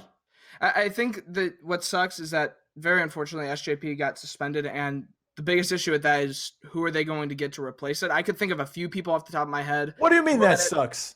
I mean, it sucks. I mean, no, you're on Onslaught. That doesn't suck for you. That sucks for Heating Up. Yeah, but I mean, he's looking it does at suck it like from an analyst perspective right now. It doesn't suck as an analyst perspective either. It doesn't suck. Absolutely, I mean, it's amazing. It you know, it's amazing for us. I just feel bad for that team because SJP was one of their best players, and for them to lose that, it does suck. No matter the way you look it doesn't suck at all, even from an analyst. You know why? Because when Swiper got banned, I told people this is a sign, this is a message, stop. And they didn't stop. So guess what? There's another ban. So hopefully, you know, the second one gets through everyone's thick skull. Yeah. Shut up and play the game, dude. Well, just to clarify on that, though, because you have to keep in mind, like, obviously no one's contending that there shouldn't be consequences to actions, right? When you're a competitor, you're a professional. You're underneath the banner of whoever's creating that competition. So if they deem your behavior unfit, they can issue whatever type of punishment that they desire, really. And then also if you're on an org, which in their case they aren't, but if they were, Even an org could deem some behavior unworthy of them and just shed the team or the player themselves. They Look could at impose some punishment. But did that? I mean, also that was they cut the whole roster. But to be bring fair, it back, also though, that contract org thing was also a big decision as well. It was very hard to like. I was talking to the Onslaught people, and with the organization itself, it's a lot harder to like put somebody back on the team because a lot of players that we talk to just aren't comfortable with signing like a contract, especially the length we have our contract, which can't really talk about that. But in general, people just don't like that like contract and like feeling like they have to be on this team and like stuck on this team for that period of time. Because no, that's not the problem. The problem is I mean, the problem is that they're stupid and they all want to jump rosters every 3 weeks. Agreed. I agree. I think it's a very everyone big, wants like, everyone issue. wants the PCL to be a real league, but they don't want to treat it like a real league and they don't want to act like they're a real league. That's the problem. Agreed. Personally, I think it's going to be a very good matchup, though. Overall, it is. I think it's going to be an amazing one. I can't wait to play them again in week 7. Is it week 7? Yes. All right. Yeah. So the bye week is can't wait week to play 6, them week I guess. 7. Schedule's on the website, consolecorner.co. The shameless self-promotion. Look at it. What do you mean Leo? You're part of Console Corner. But I do kind of want to get It's into 2/3. We dominate this. I kind of want Let's to go. Next question, baby. Yeah, I want to go into. But to answer the question flat out, Yeah. I think Onslaught has the. I don't know if World doesn't go to either team. Now, if World does leave Flashpoint, whichever team he goes to, that's who wins. That's my answer. Okay. It's Onslaught. If no World, or if World, it's whoever gets World. I was going to say that's pretty agreeable because at the end of the day, it depends who gets World or what options in general that Heating Up would even have if World goes to neither. Because you still need someone who's at least serviceable, right? If you needed someone less than serviceable, they would not have dropped their sub after their last week of play before the bye. So you know why? Let me tell you something. You know why Onslaught has the advantage for me without World going to either team? Go for it. It's because Onslaught has a backup plan. Fiery. Okay. Fiery is playing Octane. They have a 5-man roster if they have a backup. Exactly. But that's what I mean, is it depends on who they can get as well, because until we see who plugs into where, if World goes to one team or the other, like you said, that team has the advantage. Well, you but said, you said they have a plan because they dropped Destro. Who knows? I know, I said they didn't have a plan, and it depends on who they're getting. But I said is they need a serviceable player, because if they felt comfortable in being able to beat Onslaught with a less than serviceable player, I said, why would they have dropped Destro then? They need someone who's better. Dude, they're picking up Cop, bro. They're picking up Cop, and it's going the distance, dude. Cop fragged out. Now they're picking him up. What the fuck is Swarmso looking for? Just looking at something. There's a fucking sensor flying above my head. It's the I live in prison. The warden delivering his prison. Yeah, he's delivering my food. Next question. Let's go. All right. Do we even need to touch on Cyclone versus Bustdown? Because you said it before. You were touching on them before. If Bustdown stands a chance, like, I don't think they do. Cyclone has far too many individual players who are powerhouses for their region, and I don't think Bustdown has anyone in their lineup that matches any of those individual players pound for pound. Like, dude, they have Welsh, Kings, Harvey, Smutney, and Slop. Who rivals that, right? Well, I'm gonna talk about players later on, because there's a portion where you had for the who is surprising us, who's underwhelming. Okay, all right. Stuff like Sure. But to sum it up, dude, I think Cyclone, okay, and people are going to call me fucking crazy for this. All right. I think Cyclone could potentially be Elevate, bro. They play some weird stuff, dude. They play some weird stuff, and it works. They're like the main Ying players this too. Do you feel that with the lack of competition in the PCL Xbox NA division, that it could potentially No, I already know what you know. No. Okay. Dude, they're skirming PML, PPL, PCL. Yeah, that's right. You know what? Xbox has that advantage now. I forget. We're lowly PS4 people. I'm not used to it. It slips my mind all the time. It's very easy to. Dude, they could have 3 Switch teams in their division.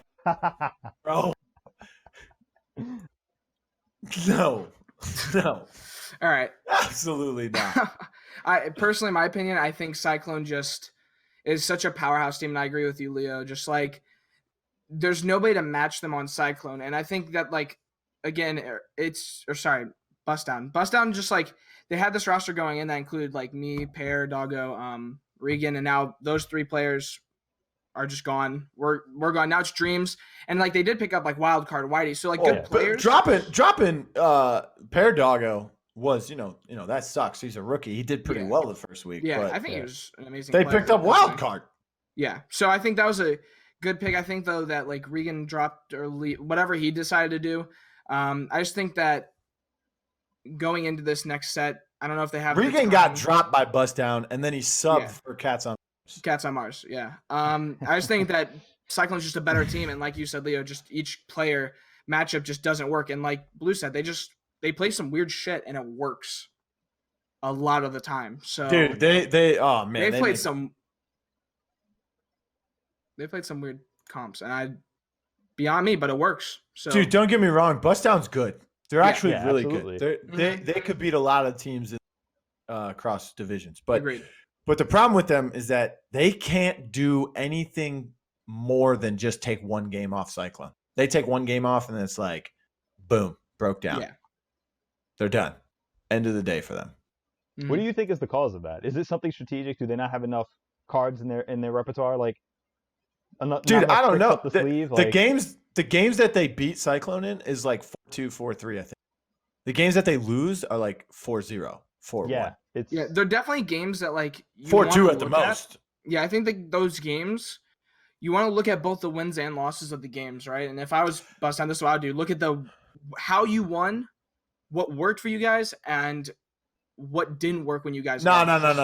You don't do that. That's homework, man. You don't do homework. You just scrim more. That's all. Scrim more, and if you win more scrims, you have a better chance. That's all it is. I see. Of course, I am being totally sarcastic. Like you sounded serious for a second, so I was like, "No, wait," and then you said that. I was like, "Nah." And then you said that. I was like, "Okay."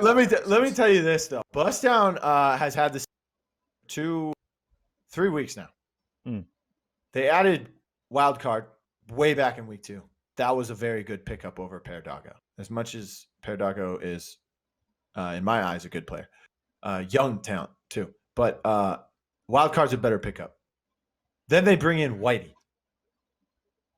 I've said this enough. I mean, I think Radiant should have picked him back up. I don't know what the problem there was, but that was a mistake letting him go in the first place. Whitey is one of the best tanks in EU. And they have Yui, who's a good player. You know, he got sub of the year last year, went to HRX. They made the finals. He got a lot of playing time last season. So he has that experience. He played alongside Vex. So, I mean, he's also a disgustingly high level. He's like level 700. That doesn't mean anything. Yeah, but that means he's played the game a lot, man. That's disgusting. That's a lot of time. But plus scrimming. So, I mean, he's a good player. And so is Whitey, and so is Wildcard. And they've used the same lineup. They also have Ari Alvin, dude. And I'll talk about him in a little bit, but that first player of the week, I didn't forget that. That's what actually I was on a Frontline too. I knew of him from like seeing him in the Twitch chats, but I had not seen his gameplay until that week 1. After I saw your graphic, then I went back to watch the game, and I was like, actually, this dude is pretty solid. Yeah, he's playing flex now. You know, he's a DPS main. He played for with Destronite, Asclepius. Possibly one of the smoothest transitions from the DPS role into a off tank / main tank position. Well, they got Whitey now, so he's now they playing DPS. Now they have Whitey. Yeah. He tanks when they need triple tank. Yeah. He's really good. He was able to flex a lot. Oh, dang, dude. We broke through question 1. All right. I was going to say, because we already discussed the relegations, how we feel about we discussed most of that stuff. We discussed A, B, C, and D. Yeah. We didn't even discuss level 1 or fully finished question 1. All right. Well, I mean, like, number 2 is just going to be easy anyway. So basically, Trailblazers. Who has been a standout performer in your eyes? You can give like 1 or 2 examples of players who you think are like the MVPs of their team, or 1 or 2. I wrote a bunch. You could write a bunch. Try to keep it a little concise, though. It's short. I got it. All right. We're doing Trailblazers first. Like, who stands out? We'll go for standouts first. Swarmso, you gonna start? I'll start with one. I talk too much. Go ahead, buddy. Okay. I think one of my favorite players, not just because like I am a Ps4 NA person, but I think from Low Key Scheming, I think Hatsuchibi has just grown so much in the past like year and a half he's been playing. I think from being on like a mediocre team, now he's on Low Key Scheming, who took a map off Heating Up. He's just constantly been growing as a support player, and he's becoming just better and better by day. You can just tell that he really accepts the criticism well, and he's growing as a player, and it really does show both in like on broadcast and just in any like scrim or tournament play I've seen him play. He's just became a better player, and he never dies, which is a very big thing. I have no idea how he never dies, but he never dies. Hatsu's fourth in the league for most heals. He is a insanely good healer, and he's just behind 3 Ps4 EU players. Yeah. Thompson, V, and Storm probably. Tariq. Really? Ooh. Storm's games are too fast, man. Yeah, you're right. Yeah, but like it's one of those things where like I've just seen him as like a older school player who he's still like in my eyes he's still a rookie, but like he's not. He's very experienced, and it really shows that he's. I mean, technically, he is a rookie in the PCL. Yeah, you know what I mean. It's just because of the requirements. Yeah, and he's just grown a lot as a player, and I think he's very, very good on his team. Dude, you said he doesn't die, right? He just doesn't die. Yeah, he's 9th in the league for least deaths. He just doesn't die. Who the hell's above him? 2.5 per game. Least deaths per game gets a little complicated. All right. Emit Pain is number 1 with 1 death per game. Yeah. So I mean, he has 15 deaths this season. God bless. Yeah. Yeah. It's an insane gamer. Well, who else you got? Hatsuchibi? What else? I think another big one is on my team. Leo, you're gonna do yours too? I got some. Ooh. I got some. I've kind of like covered more PS4 NA, and then I went to Xbox NA. I haven't really been keeping up with the Xbox or the EU side of things, but I do have like one. I think one big thing for my team was Ghost. From game over to now, or sorry, not game over. Warm up, right? Yeah, warm up. I was about to say it's definitely not game over. From warm up to now, one of the top teams, and he's grown a lot in that DPS position in such a long time. He switched over to off tank for like a week or two, and then now he's right back on that DPS position. He's a grinder, man, and it's really, really does show. And I think he's just an amazing player that has just outstanded, I'm pretty sure, almost everybody. He's a really big fan favorite as well. I'm gonna harken off that for a minute because you know what? I'm not gonna go into mine.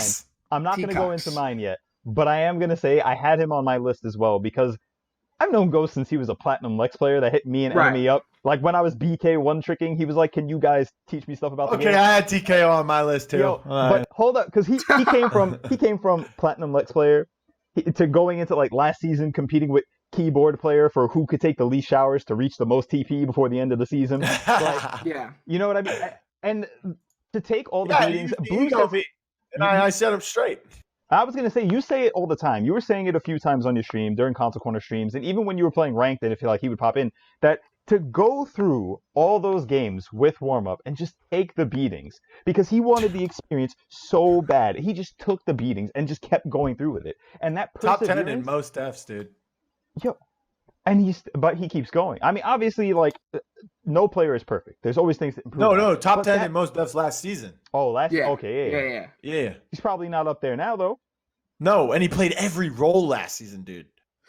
That's why I say that's warm one up way to get experience, right? Listen, people knock warm up, dude, because they were terrible play wise. They were 0-6. They were terrible. But Garcia was not trying to make land with that team. No, right. No, that wasn't his objective. That was an academy, bro. Mm-hmm. For sure. And it's worked out. I mean, even if there's only 1 or 2 people that have like made it a success, it's a success. Geppetto's back in the league. I mean, TKO, look where he's at. You guys are talking about now. Mm-hmm. But you can go back for your third, by the way. I just wanted to contribute. No, I mean, that it was one of those things where I just knew that like he's just grown a lot, and he's a very close friend of mine. But I do think that like unbiased, he has shown one of the best improvements I have seen out of a player, in such a in the time span that we are in right now, from like where he was to where he is at now in that time span. Another one was from. I think it was. Oh, I mean, it was Cop. I was going to talk about Cop. I'm assuming one of you guys have Cop in there, so I'm not going to go. I was going to, but yep. I mean, you guys can go into detail. I mean, I was just saying, like, you know, like Cop is just he left the game for a while for personal reasons. He came back as not a support. I mean, I think he came back for support for a tiny little period of time, but then he went back into this like tank, and then he went to like DPS, and now he's just shining on DPS, and he's just fragging out, man. He's doing one of the best we've seen out of a DPS player in a long time, from coming from that support role, which is like into that split zone game. Yeah, and it was like, like support's like one of the least mechanically intensive roles. I mean, you could argue, I guess, but like from that to DPS, it's such a sudden switch. And I think he really accepted that switch really well, and I think he did very good about it. Besides that, I mean, really, most of the Stush Gaming roster. Yeah, Most of them I have almost never heard of before. Oh, and man. Now they're all playing, and they've made the PCL, and they're just doing amazing. They took a map off Flashpoint, correct? Yes, one. Yeah, and so What's so coy? Yeah, and so it's just like you see these guys, and like you look at the names, and like they're kind of familiar, very on like the line of familiar, like to you and then to the the spectators, Alilol or whatever. Dude, that kid's an insane McCullough. Yeah, exactly. And like all these guys, comedy's scared of him. Yeah, I have never heard of these guys like as much as now, but now they're just on a PCL team. They're all together and they're doing really well. And I think that deserves something to like, at least like a notice, because they've just done amazing. Besides that, I mean, that's pretty much it for me. There's like some players that have done really well here or there, but like haven't consistently kept up with it. And I think if they continue doing good throughout the rest of the season, they're definitely looking to be like MVPs. Some of them, they have to do very good, but so far they're showing some promise from like what they were into now. So, like Ralkion. Ralkion's a good example. Support to DPS. If he can continue doing what he's doing on DPS, man. Rookie of the year, bro. Yeah, rookie of the year. Who knows? That's funny giving it to him, though. All right. Whichever one of you guys wants to go off next. Go in, or you want me to go in first? You can go. My list is kind of long, so I'm trying to make sure you guys can delete. It's not that long. It's 1, 6, 9 people on the good list. So all right. But there's only 8 now. There's only 8 because cusses it off. I cut myself off at like 5. I was like 5 is excessive in and of itself because I would have to get into it. But you know what? Yo, Swarmso already hit up TKO Ghost, so I don't really have to say much else about it. He's up there for me as well. Probably the player with the most perseverance that I've ever seen out of any human being ever. His drive is, I would say, almost unmatched. Cop definitely was going to be up there for me because, again, I harken back to it before. I rated Cop highly when he was a sport player. I liked the drive that he presented, the willingness to learn. He had a mind for the game.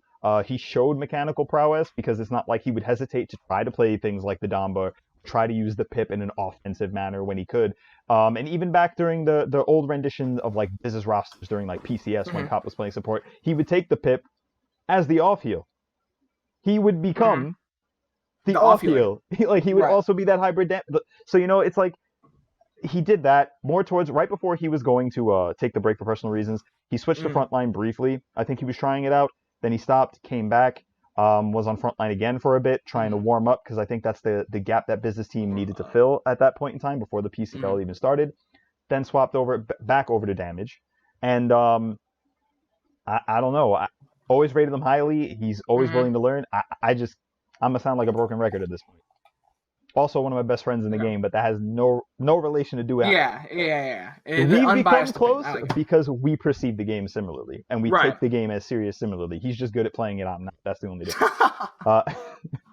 To complete my list, though, all right. So I had Hatsu on it as well. I'm not going to elaborate too much on that because him, a lot of the same reasons as Cop. Dedicated, always willing to VOD review, always willing to learn. Will literally go up to better players to say, like, what do you do? What do you think of this? Can you check this out? Like, always proactive, and that's great. The only 2 people that I'd add, in general, come from the coaching experience that I've had so far with Aaron Mana, and that's VCon and Ernest. I value all the players, but I would have to pick them out because he does an exception, with the exception of maybe the set versus Flashpoint. He's usually very, very. Let me put it this way. He's not afraid to stake his life if he knows the overall gain in a scenario is going to outweigh that loss. I almost put Ernest on my list. I'm going to be honest. Almost put him on my list. All right, so the reason why I have Ernest on my list is because I'm going to say this with great confidence. When it comes to Ps4 EU, Ernest is the best DPS player that is not on Flashpoint. That is my honest opinion.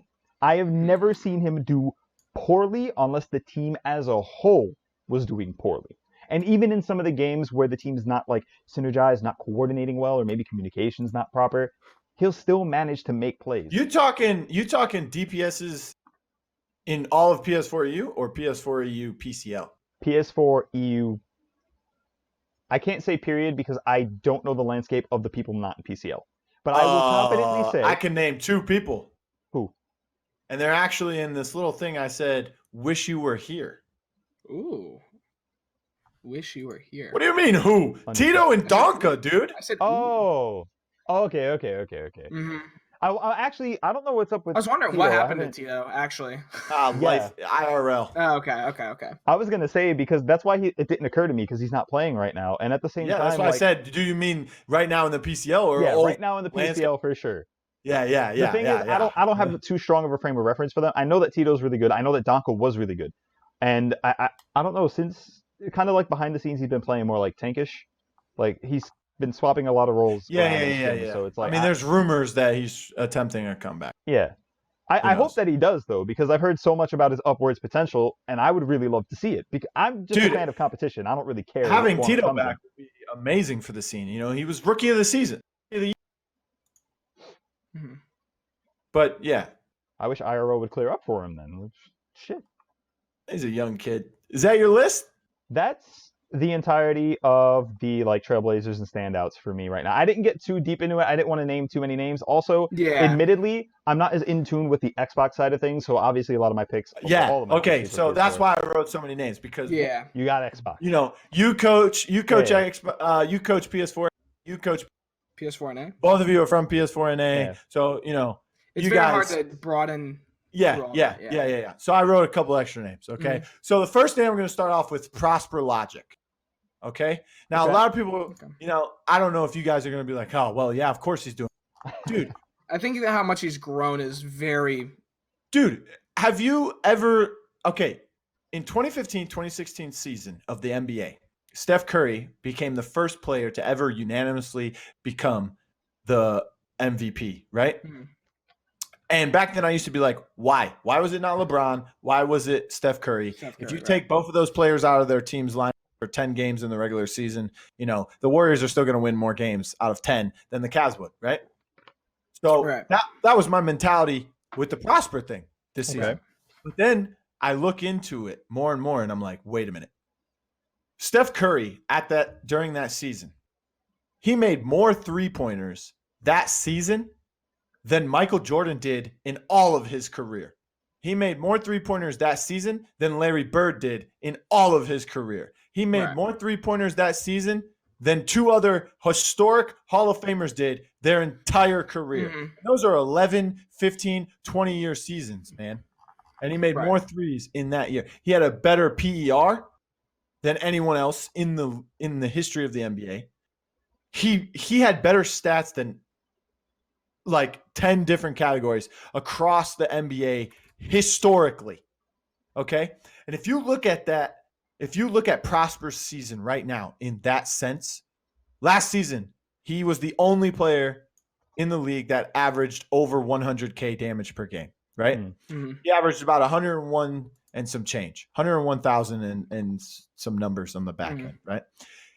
He is averaging, let me just give you this number right now.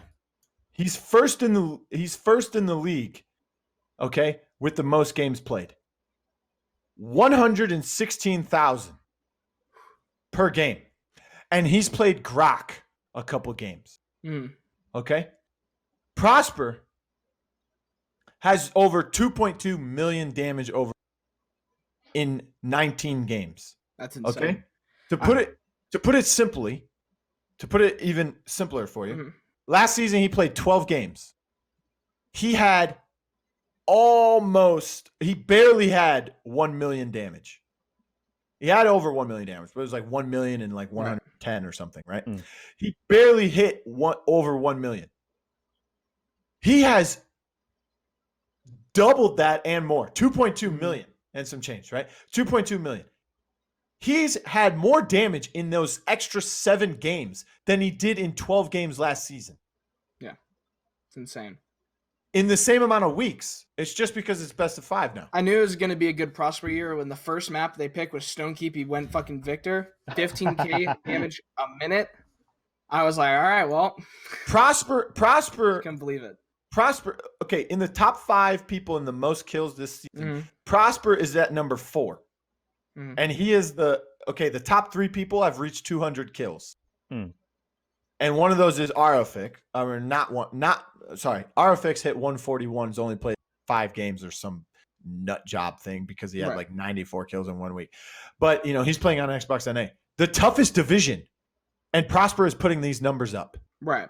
The toughest division, and Prosper is putting these numbers up with people like Goodlad, Legacy, World, and Skeppy on his team. Right. Yeah.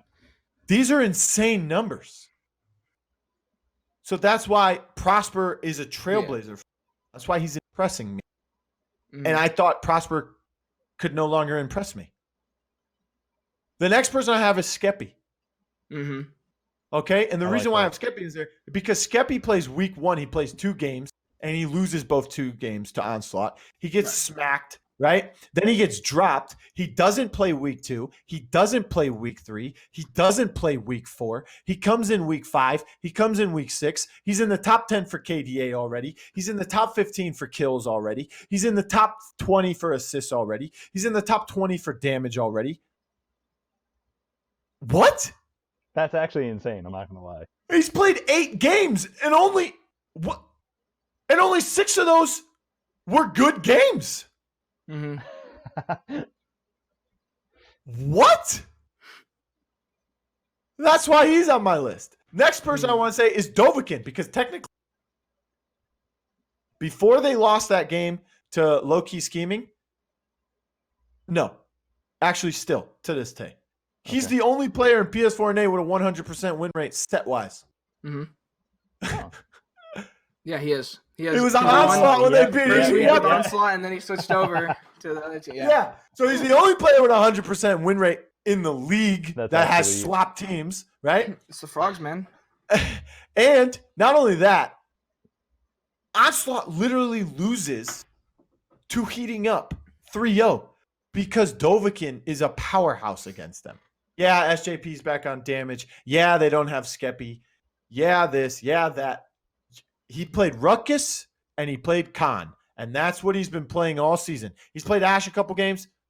I think he played Ashe twice. He lost one of them. He played Makoa like 2 or 3 games. He won those ones.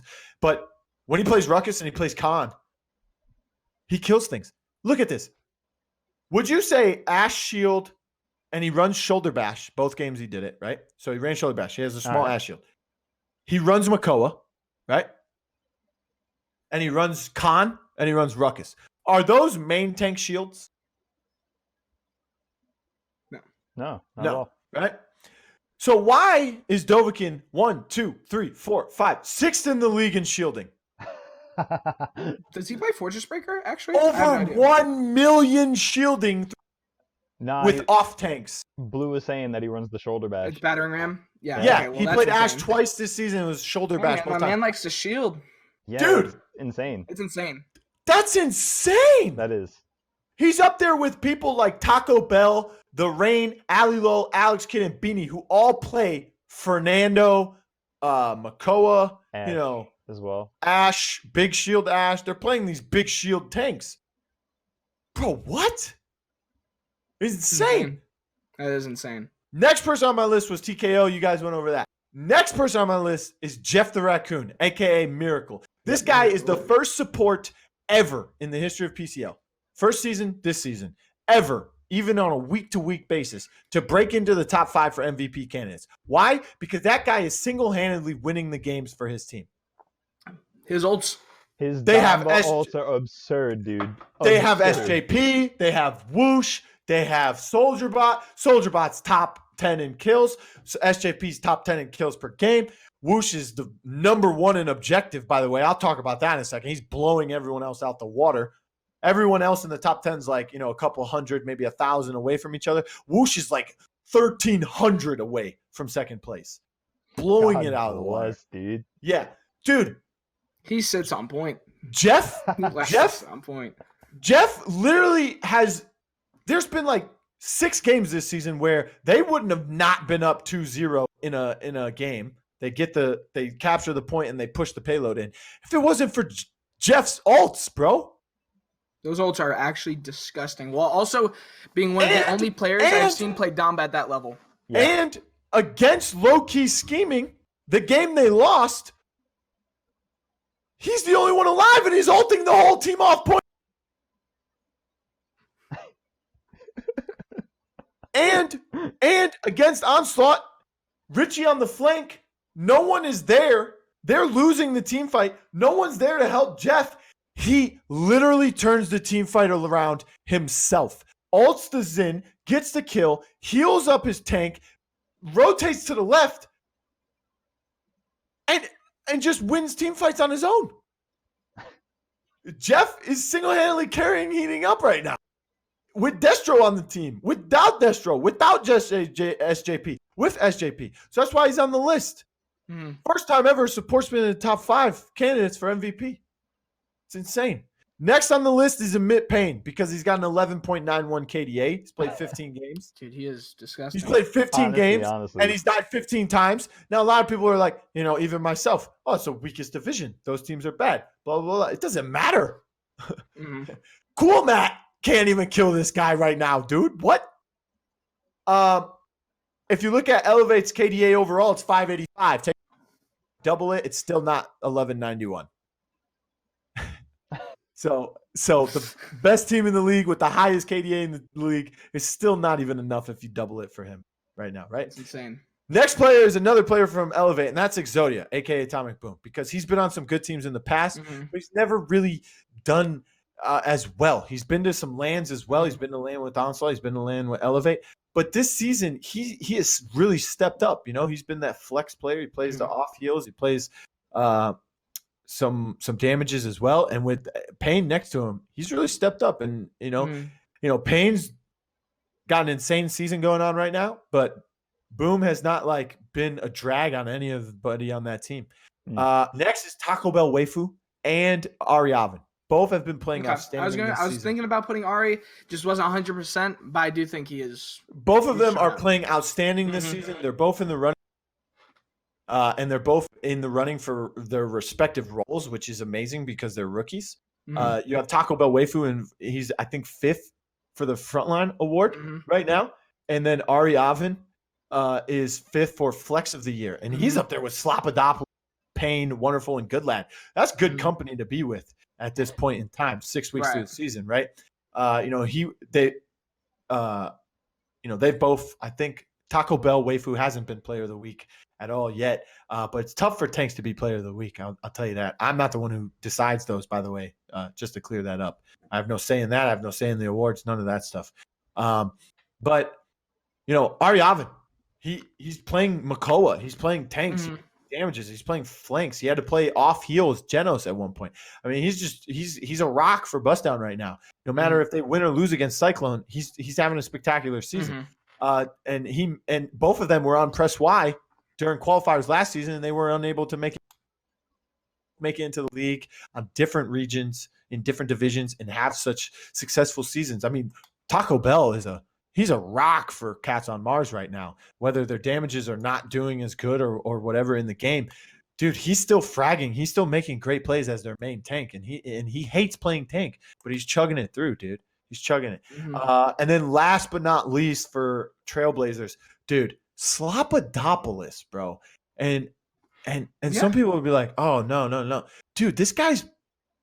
They could beat a team 4-0, 4-0, 4-0 and win the set 3-0, and he's still putting up almost 50, 60 kills. He's going. He is a force to be reckoned with. Dude, he's got a 420 KDA, man, and he's almost hit 2 million damage. Dude, he leads the league in kills. He's got 230. He's insane. I think he's one of the most slept on, but I don't know. I feel like Xbox EU in general, he's not slept on. Man. No, not slept on, but I feel like if you're sleeping on anybody in the league, whether they're in first place, last place, the worst division, best division, you are ignorant. Yeah, I think it's more that you got each what is it? Each division has like something, right? You have Flashpoint in the Xbox or Ps4 EU. You have Heating Up and Onslaught, who are very good. Like they have known players. You got Whoosh as like an HRX like player or like winner. You have Elevate, who's just Elevate, and everybody knows them. They're the recent HRX champs. But like Cyclone, they still have like players from Vexed who are second at HRX. Oh, that's Slop and Welsh. That's about it. Yeah, but I mean, you still got two players. You got Harvey, who is third. That's basically like calling Elevate. Kings, who is arguably, personally, I think he's one of the best DPS players. And you have Smutney, who came from PC, I believe, like a while back. He came from PC, and then he played for PS4 with Legacy's team. They kept getting second. He went back to PC, and then he came back to console and Xbox. And let me tell you something. He's never been to a LAN on console, but he's been to, I think, 2, maybe 3 LANs on PC with Team Cryptic out of the PGS. During the spring finals, he was there. So, he was there with Slop. He was there with Welsh when they were there, when they had those good sets against Fable at the time. So, I mean, he's experienced both. So I'm really happy to see this roster, like, come up and, like, just grow together, because they all are, like, very good players and arguably some of the best on their team at their respective times. Let me tell you something. Let me ask you a question, right? Yeah. Only one team from each division goes to LAN. So you're like, each division has their top team, and all the bottom teams are like, well, they're so good, we're not beating them. Most of the time, that's how they think. What if 2 teams from each division went to LAN, but there were 6 teams in each division? The bottom 4 teams are still going to have the same mentality. They're always the top 2 teams. Oh, they're still going to do this. Oh, they're still going to do that. We're never going to beat them. It's the same mentality. So who cares how many teams go to LAN? If you're not playing to go to LAN, if you're not trying to improve yourself as a player. If you're not trying to get to the top, then what are you doing? Exactly. It's competition. That's the whole point. You want to listen. If you want to play in a community league, the XCL apparently has enough teams to go through qualifiers. Okay, so there you go. Goodbye. See you later. Put Emmerfish and his team back in the PCL. If you don't want to play in the PCL, get out of here. And I can 100% agree with that. And I really do think that Cyclone has a very good chance at beating Elevate, as well as just performing very, very well at LAN. Because you remember how many asked me at HRX? You asked me in the hotel, at the arena. You guys asked me on Thursday during setup. You came up to me and cried at me. Instead of saying, "Hey, Blue, how was your flight, man? Glad you're here." Nah, you guys say, "What's up, Blue? Who do you think's winning?" And I'm just like, bro, all 4 teams have a legit chance. Vexed is the best they've ever been in the history. Elevate is strong. Flashpoint's the best they've ever been right now. And Onslaught is just, dude, they won the last lane. And I'm just so all were very, very good contenders. Exactly, man. That's what made it so good. But and they all did their homework, or I would think they did. So if every team in the league, all 16, did their homework, use the stats to your advantage, you don't have to use them as much. You don't have to use them how other teams are using them. Look at map stats, look at champ stats. Just do this, and the team competition will go up. So, I want to hear who you guys think is underwhelming this, because guys, Trailblazers is one of my underwhelming. One of your Trailblazers is your underwhelming? Wait, okay. No, one of your Trailblazers is one of my underwhelming. Okay. My underwhelming. One of your goods is on my bads, baby. My goods or Swarmso's goods? I'm not going to tell you which one. So you guys go first, baby. All right.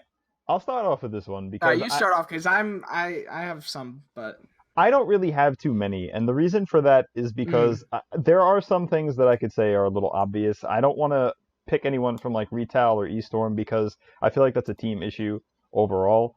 They've been having unique problems that basically my criterion would be people that I had expectations for in general that don't really meet them, and I don't have a lot of people for it.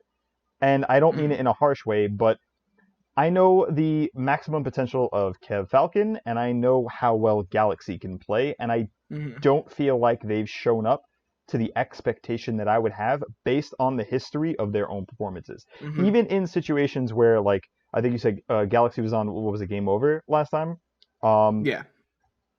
Even though that team did not do well, I still feel like Galaxy normally performs better than he has been. I feel like, from anything I've seen, even PCS showings, and I know typically we're just looking at it like PCL is Right. the crux Yeah. of the argument, but those showings matter because that's a part of the history, that's a part of his performance. And when I came into the scene, obviously I was very new. I didn't even pay attention to like, I was here after January 2018 HRX. Let's put it that way. But some of the first people that I met playing this game was Business, was eKnives, was Galaxy. And the way that I would see Galaxy play, and then all the way through moving forward, seeing him play in every consequent PCS, having excellent showings, I feel underwhelmed. I want to see more out of him. I know he's more than capable of it. And yeah, go ahead. Well, it's kind of like what you're saying, right? Galaxy was actually my first teammate on like my first team I ever made. I guess joined. It was Wheeler's old Relentless. Oh yeah, okay. And it was me and Galaxy as DPS. Bless, I'm not on DPS anymore because I was the worst DPS. I watched some old VODs and I was bad. But you know, like Galaxy has been like, in my opinion, as much as I love him and like he's like a very, very good friend of mine and everything, it's just I've just felt like he's never really moved. And I don't mean that in a bad way, right? Like sometimes luck does play in your favor, right? Like sometimes like the issue with Galaxy, right, is that I felt like he was so known for his blasters for a very period of time. He was very good Bomb King. He was a very good Drogos player, you know? He was a very good Pip. When that stuff kind of fell out of meta, I don't think he ever like. Wait. I'm sorry for interrupting. Guys, I just checked Twitter. Dude, why did my screenshot of the Xbox ranked game I get deleted for copyright issue? I couldn't even tell you, D. I have no idea. My Makoa fragged that hard? I guess so. That was... Sorry to cut you off. Go ahead, Swarmso. No, you're fine. What? Random as shit. I think it's like, I don't know. I always just felt like he's always been in that position, right? Where he's always on like that not great team. It's pretty much bottom tier team, but like I just feel like he could be so much more. I just wish he put a bit more of that effort in that he showed me when I was teaming with him. And I want him to progress. I just feel like he's kind of holding himself back because when you watch him play, he does seem relaxed, right? He seems like a very relaxed player. I feel like he tries to get better, and I do believe that. It's just that mentality of trying to get better, but then actually applying it to your gameplay. I wish he did more. He was actually on my list because, like, I think he is a very, very amazing player, and I want to see more from him. I just feel like the hit scan meta hit him hard, but not too hard because he can still play the Victor. He can still play the Leon. I just want him to get back into that comfortable spot while also fragging out while he's doing it.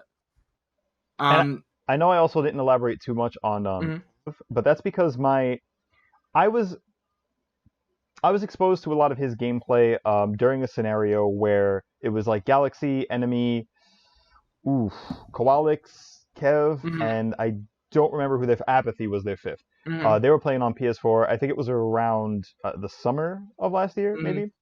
That's when I used to be big friends with Apathy.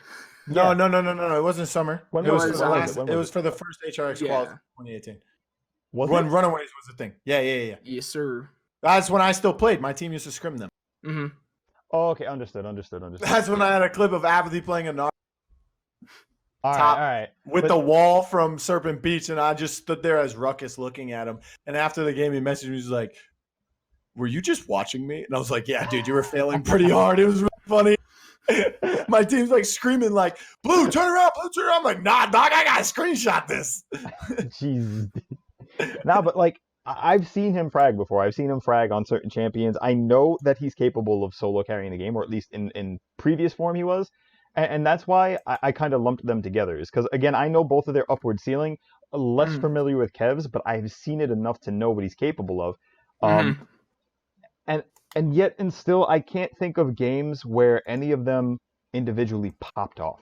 Like, no game comes to my mind where I'm thinking, holy shit, that was a close game, or holy shit, that wasn't even a close game. Like, even some of the games against, like, Low Key Scheming earlier on when they took the first set off of them, I don't think of any wow moments. I don't think of any plays that stood out. I don't even think of a score line that was indicative of somebody pulling the most weight in the game. And that upsets me because I came into this thinking that there was a higher standard for them. And I understand things happen, right? We've discussed all the issues that we feel like could plague that roster. So maybe there are other facets behind the scenes that are kind of stopping them from gelling perfectly, stunting growth in some way. I don't know. I'm not a part of that camp. I'm not going to pretend to know. I can only kind of speculate from the outside looking in, and even then I won't say anything definitively.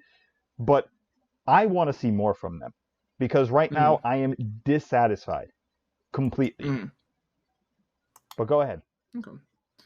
I mean, I kind of feel the same. I felt like Kev brings a lot to the game, a lot of knowledge to his team, and I think he's a very good player. He wasn't really on my list. I can see why, because he is like that second place, about to like go to LAN Team Cryptic, and he's always just been a renowned DPS player, and he's still been playing that role.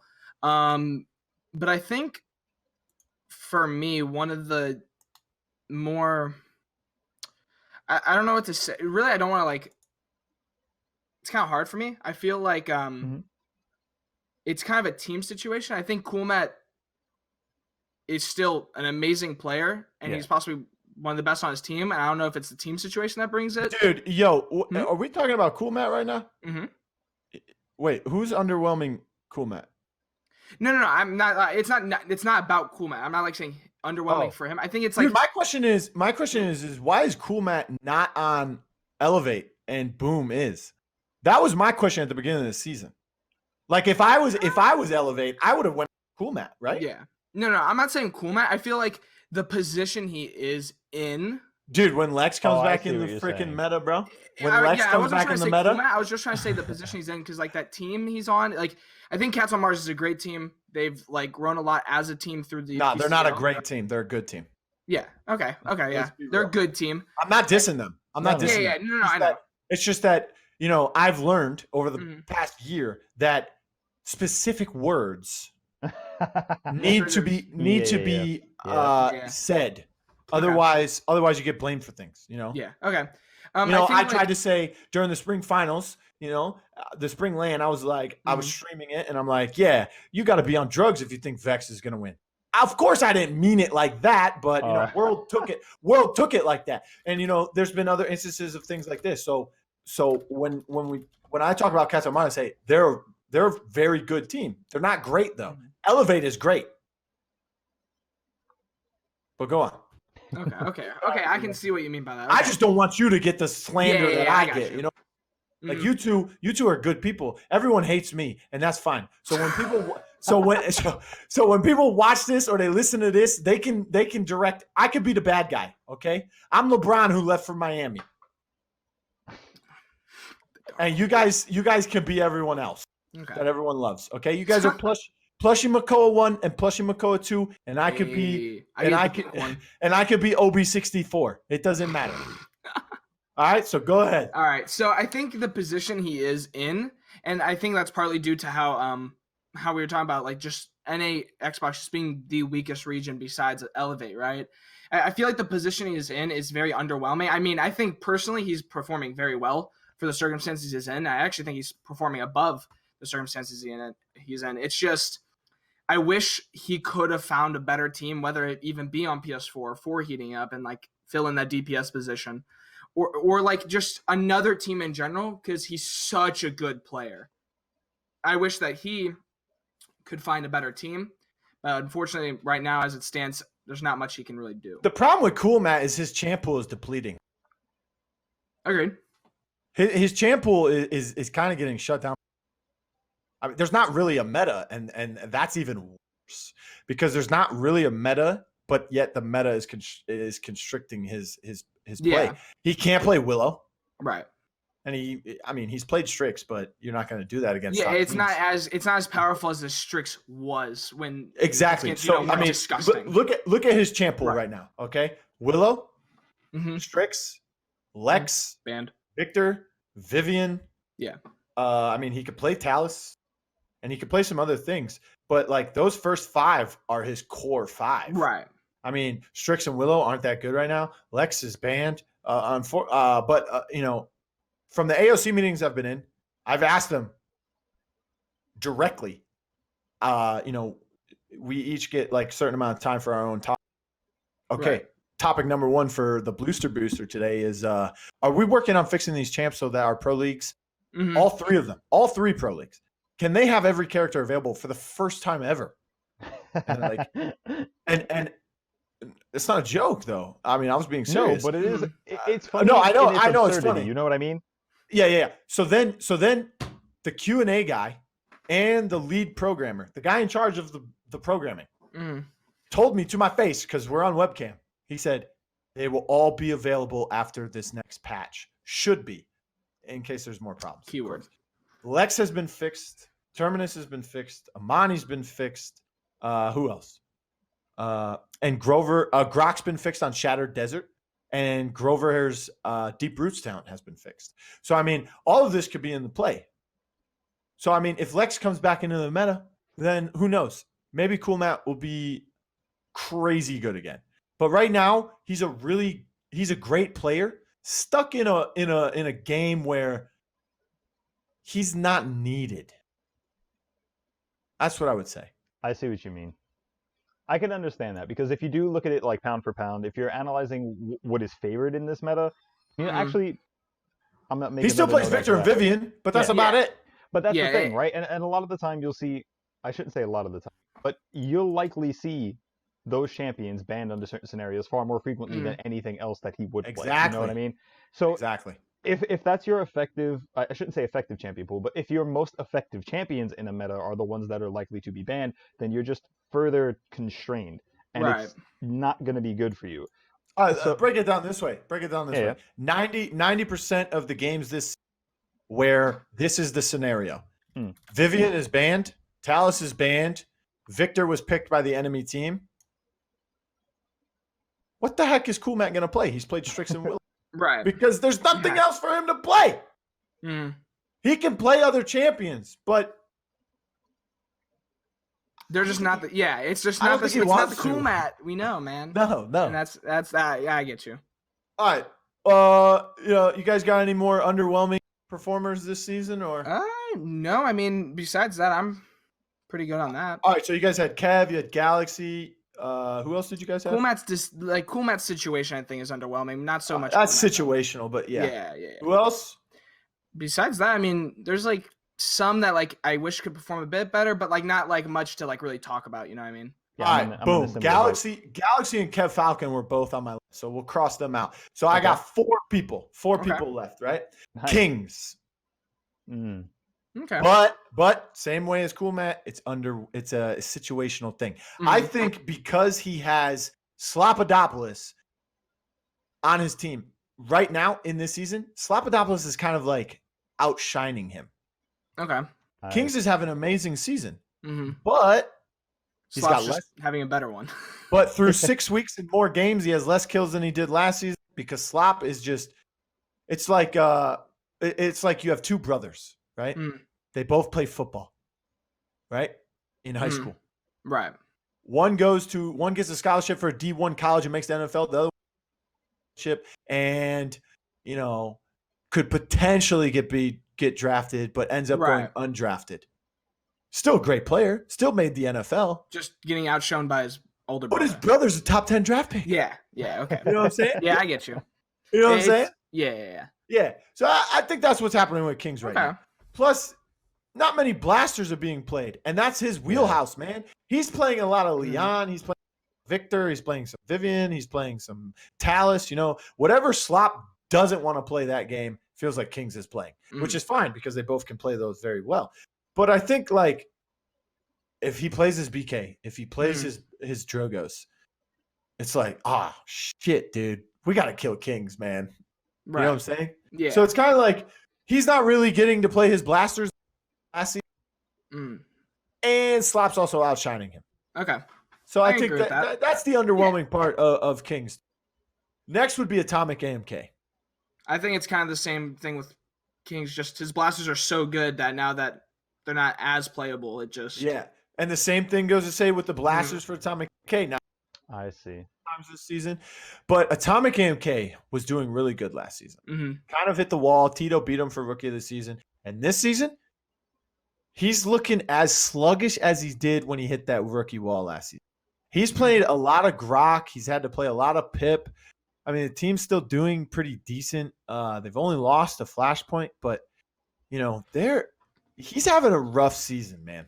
I don't know, and I can only assume it's gonna get harder because Benji's not playing DPS anymore, which means Benji and AMK are the DPS duo. Benji's the in-game leader for them, for the two DPSs, right? Because he's the veteran, he's the more experienced player, he's the better player, some can say. But now AMK has to step up. AMK has to be that leader for the damages because you have a rookie Paradox, right? And, it's going to be tough. Not only is he the veteran DPS player, but he also has to help a rookie avoid the rookie wall that he hit himself last. Okay. So that's the kind of underwhelming performance that AMK is putting out right now. Another person who is stuck playing Grok and is having an underwhelming season is Potent, or he changed his name to Scarcity. Scarcity, yeah. Yeah. So Potent was, he led the league in damage last season. He was on and leading the league in damage when Kings is on your team, when Wildcard's on your team, when Smutney and Fanatics are on your team. That's pretty insane. I mean, Smutney was a support, Fanatics was a tank, Wildcard was playing tank, but you still have Kings on that team playing damage, and he's the BK player, he's the Drogos player, right? Now that he's gone, Potent or Scarcity is the blaster, and I think he's a great blaster. He's great on BK, he's great on Drogos, but I don't think he's working out for him. He hasn't played Victor as much this season as he did last season. He hasn't played Vivian as much as he has last season. And I think that's the reason why his damage numbers is down. I think him playing Grok and him trying to play BK right now is him trying to force himself into something that's not working. Right. Radiance also have roster changes. They've lost Whitey. They've picked up Sheik. I think it's only going to get worse for him too. Right. Trying to play Grok because he's going to have to play the blaster because Sheik is their hit scan now. So, I mean, that's why Scarcity made this list for me. Next person. Or the last one would be Nico Noob from Stush Gaming. I know you had him on your good list, right? You had the whole Stush Gaming roster. Thompson's doing an amazing job as the support, especially as a rookie. That whole team keys here in the PCL. But Nico has been in PCSs. And technically, you could call him a rookie because he never played in PCL, but you can call him not a rookie because he was on Cyclone's roster for a week or two as a sub. And then they moved Durain. They dropped Nico, put Durain back as sub, put him on sub, and brought Tito in to the main roster. And that's when Nico kind of left the game. But Nico was a good player. He played hit scans, he played blasters, and he was a decent player from his PCS days. From there, and Cyclone obviously thought he was good enough to put him as a sub, but he's kind of underwhelming. He's up there in the top 10 for defs. I mean, the whole team's up there. But the Rain leads the league, but I think Nico, if he was a tank, he'd lead the league. To put it how much he is dying. And he's missing a lot of shots. He's putting himself out of position a lot. And he's just making bad plays because he's trying to force things to happen. So I think he needs to sit back and he needs to watch his own VODs of himself and try to figure out how to go about situations differently.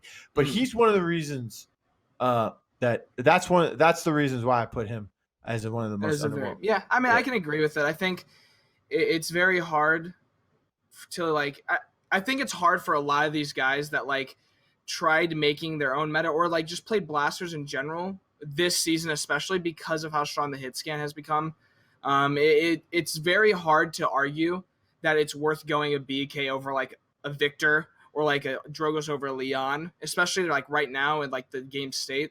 So I think a lot of these characters are always going to show these you can either be Scarcity, who is trying to make it work, but you really can't get it to work because it's just not as good as it was. You know who's impressed me on Drogos this season as a rookie? Who? With Drogos being not so good, but dude, BYC Chico on Stush Gaming. Absolutely. Yeah. Absolutely. That guy,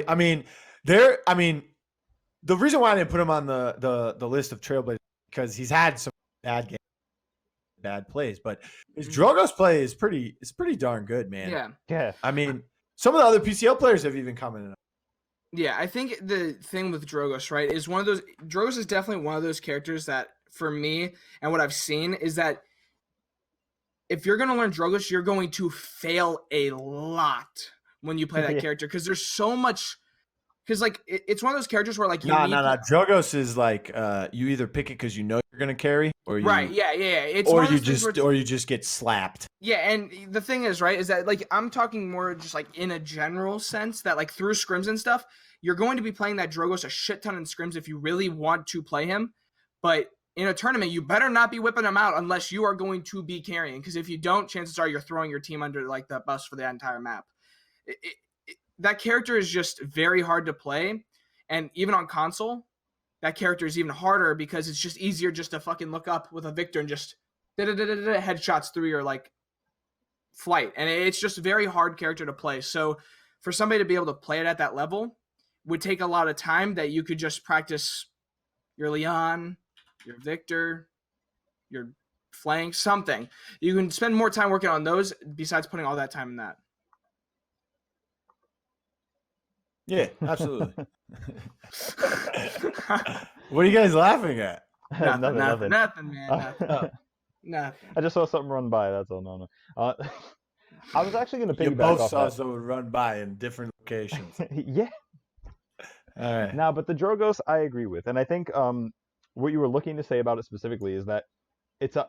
Whereas other champs, like you think something like a Genos, that's a low skill floor, right? You can enter. Oh, don't say that, dude. Don't say that. No. Pickles Listen, is gonna come in here. Listen, there's a difference between the skill floor and the skill ceiling. And with Genos as a champion, his kit makes it inherently easier to execute than Drogos, who has a high floor. And that's the difference. That's why you're going to fail so much more when you're playing the Drogos, and why you have to grind it out if you're trying to whip it out in the scrims or in, I guess, PCL. And I think I'll give him credit, because when you are in such a competitive region and you are technically a winless team, no wins across a set, he still plays it to pretty great effect, and he's pretty innovative, not for nothing. Right. Like, he knows how to navigate it on the split stone, which is where they like to play it a lot. If they manage to get it on other maps, he knows his shit. And I have to give it to him. He executes the champion, he pilots the champion exceptionally well. And I think that if they always performed at the highest level available, Slush might have some wins right now. But I feel like the consistency for individual players is not high up there. And that's why when Blue mentions Nico Noob, although I didn't think to put him on that list, I could easily slot him in there, I think. Especially as someone who has to come face-to-face with him regularly via scrims, and then I watch his play a lot. And there are some moments where he might do something that is a little bit over-aggressive and then pays the price for it, or times where there are duels he should win if he gets in the situation and then doesn't.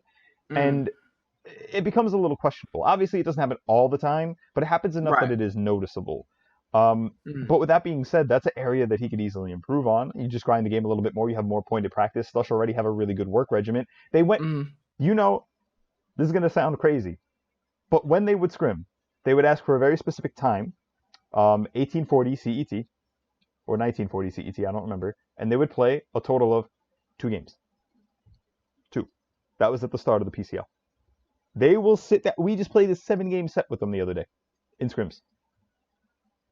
What I'm trying to get at is they're so willing to practice. I am excited to see what comes from them actually in this second half coming. But and actually, before we close, the last topic that I am going to hit on is knowing that there is this bye week, knowing that there is going to be another full week also until the next PCL matches, right? Not this Saturday, but the next one. With all that 2 weeks time that teams are going to be practicing. Monday. Yes, Monday. I'm sorry, I'm airheaded. It's that thing that ran by again. But PCL plays on Mondays. Who are you excited to see when we come back on not this Monday, the next Monday? I mean, match of the week 7, man. Onslaught versus Heating Up. I mean, I feel like that's expected. But I guess what I mean to say is, which team do you think is coming off the back end of this? Oh, better than they did in the first 6. Yes.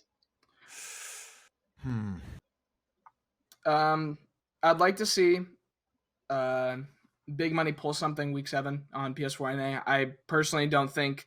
I mean, that match is just going to get shined out by the Onslaught versus Heating Up match anyways. But I do like to see what Big Money can transform into from this like big like thing they had like last week where like Rauki on Muffin and see if they can bounce back and recover. However, I do think that Low Key Scheming is just getting a better team, and I want to see their gameplay more. So like I'd want them to win more. Okay. I think honestly, I think Aerial Rise might just do better. And I think with you, with Aaron Man or whatever the hell it is, FTF. Wait. What do you mean Aerial Rise will do? The only better they can do is beat Flashpoint. Exactly. That's what I'm saying. I think they could actually potentially, if they really games or sets. What are we talking here? Huh? We talking sets? I'm talking about maps more so. I think they could take more map. I don't think they could take a set off Flashpoint, but I would like to see them take a map or two because I feel like they can do that if they really work at it. And I'm pretty sure your team as well. I'm not as much known to your team, so I'm not gonna act like I know exactly all about your team. But I do think that you guys could also possibly come up and do something. I think Stush is very good with their rookies. I would like to see them grow. But whether they actually do it this next thing depends on themselves and how they decide to use their time wisely. And as well, I can't wait to see Cyclone versus Bustdown. Not necessarily next week, but when they come back together against each other in like week 9. Whenever it's basically not week 9. Yeah. Okay. Nine, I'm just talking about. I like to see that. Besides that, I think that's really it. I think Onslaught versus heating up. I like to see Low Key versus Big Money, and they played in week 9 and week 12, man. Yeah, that could potentially, if Bustdown can beat them in week 9, pretty badly. That could be week 12. Could be very important. Very important. That's what I'm looking forward to. If we have to pick a team, it's Bustdown because. If Bustdown, if you look at all the top teams, right? Elevate hasn't lost a single map. Right. Flashpoint's only lost 1 to Stush. Then they beat them 3-0. Heating up and Onslaught are in this dogfight together. And Bustdown is technically the only second place team to take more first place. You said more than one map? I'm sorry, I cut off. Yeah, they've taken more than one map off. Okay. But they played twice and it was only one. Right. So they're 2-6 against them. Mm-hmm. Cyclone 6-2 against them, and that's their only 2 map losses for Cyclone. Is from Bustdown. So if Bustdown can somehow figure out how to string together a second map, or possibly a third, things could get interesting over there. That's fair. For me, honestly, I'm just waiting for crossplay, dude. I'm waiting for crossplay. Yeah, if only Ps4 could get it. Let me design the league, dude, okay? Dude, go for it. If you get crossplay, do it. 10 teams, crossplay. 10 teams, league-wise, like PPL. No regions. NA, EU, doesn't matter. That would actually be pretty hype. Mixed teams with players from different regions. No teams have regions on them. And it's crossplay. You can have players. You can have 5 people on one team. 3 of them can play with a PS4 controller. The other 2 can play with Xbox controllers. I don't care. And then that's what Call of Duty does. Nobody would be able to say it's the feel of the controller anymore. Everybody would be comfortable. Mm-mm. It would be great. Let me tell you something. Why do you think they make PS4 scuff controllers that look and? Because there's Xbox players in the Call of Duty league. Call of Duty is sponsored by Sony and PS4, so they use PS4s, right? But at LAN, they play on PCs with PS4 controllers, and the ones that don't use PS4 controllers are using the ones that are PS4 controllers, but they feel and look like Xbox controllers. And that's fair. The NA and EU teams and LATAM teams, it doesn't matter. There could be a guy on Xbox, there could be a guy on PS4. It doesn't matter. You put it in crossplay, boom. 10 teams in the league, and then so it's 4 sets per week. They all get streamed. So 8 teams play every week. 2 teams get a bye every week. And then when the end of the season ends, everyone's played the same amount of sets. Best of 5s. Every team has been streamed. I like that. Nice. I have no objection to that. I would just like to see how those rosters would shuffle with no lock. Right. And if you want to get technical, right? You're like, only 10 teams. Let's look at the team. Let's look at the standings right? All right. If you have 10 teams, okay, that means you have Heating Up and Onslaught, Flashpoint and Aerial Rise, Cyclone and Bustdown, Elevate and Cats on Mars. That's your 8 teams, right? The extra 2 teams, you take the last 8 teams of the league, and they got a dogfight for those 2. So you have Low Key Scheming, Big Money Esports, Animanor, Stush Gaming, Radiant, Team Viral, E-Storm, Retaliation, right? So only 2 of those teams can make it into the league. Then guess what? You know how there's the PPL and the PML? Well, guess what? You have the PCL, and then you have the XCL. And the XCL will actually mean something. It'll be a development league. That's the NBA D League for Paladins right there, because you could call those players up. You can call those players up if you need them. You can run it like Overwatch contenders, dude. So you see the Boston Uprising, right? In the Overwatch League, they've got a junior team that the same org owns in the Contenders League. Someone's not doing so hot on the Boston Uprising, you get sent to the Contenders, and we bring someone up, like baseball, like basketball. I mean, you guys want a real league? This is it, baby. Sony put the crossplay up, and I just designed the whole league right now, baby. Listen, I got a 43-page rule book. It's in the other room. Let's go. I'm ready. That's a lot. League ops, analysts, whatever. You guys don't read that rule book, that's your fault.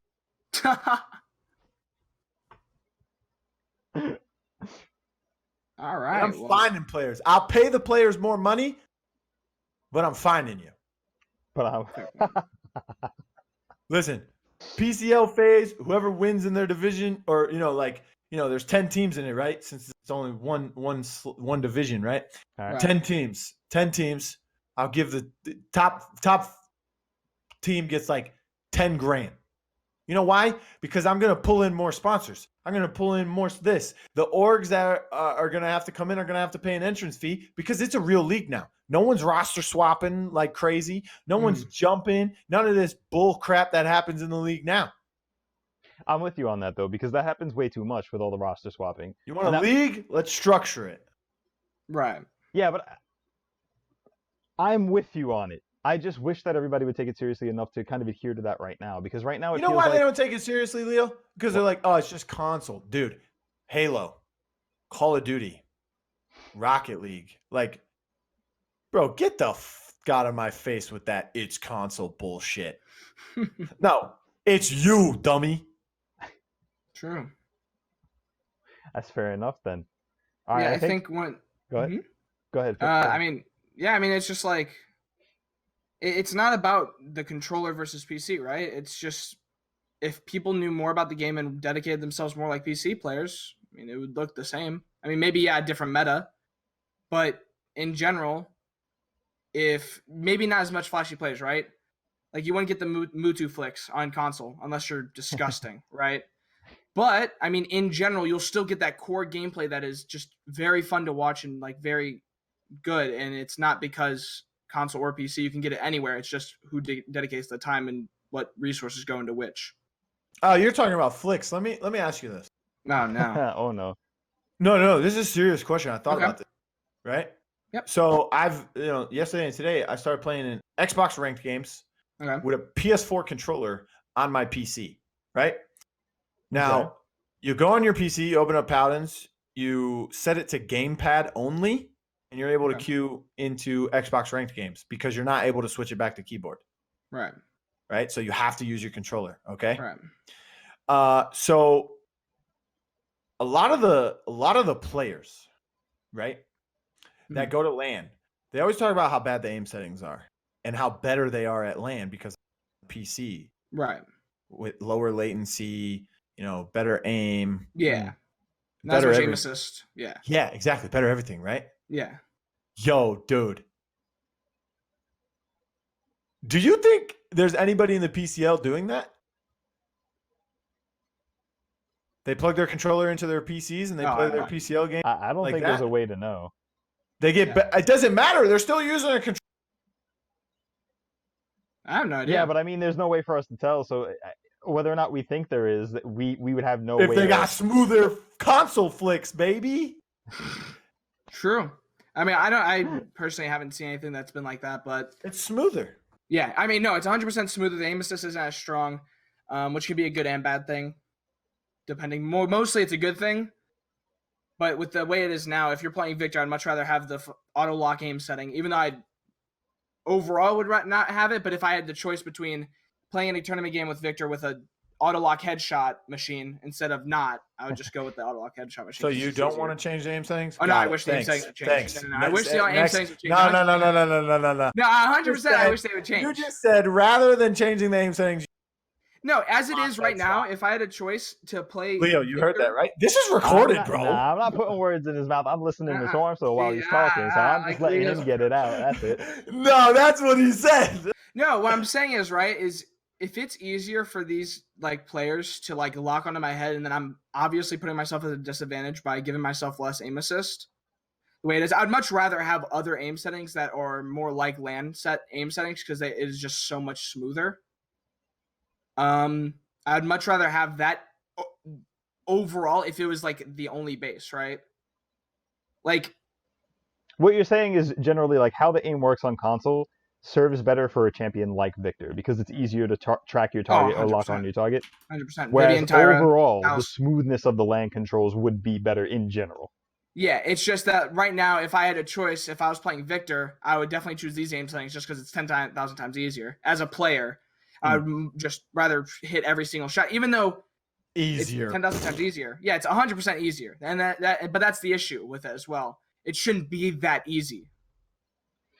Well, that explains also a part, at least, the dominance of the hit scan champions in the first place, right? Yeah. That's why they're here. That's probably why they're not going to be gone for a little while.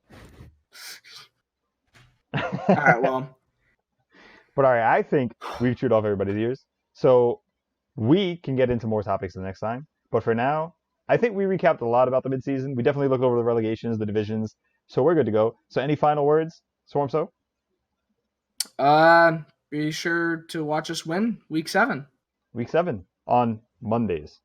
Blue? Hey, Leo, are you standing up, bro? No, I'm not. It looks like you've been standing the entire time. Nah, I thought he was standing too. Really? He's got some straight posture, man. That's insane. Bro, I have good posture, but we've been sitting here for a while. And you not, bro. You can slowly see me through the course of this video going like this. Sinking and going back. I've had to because honestly, like my back.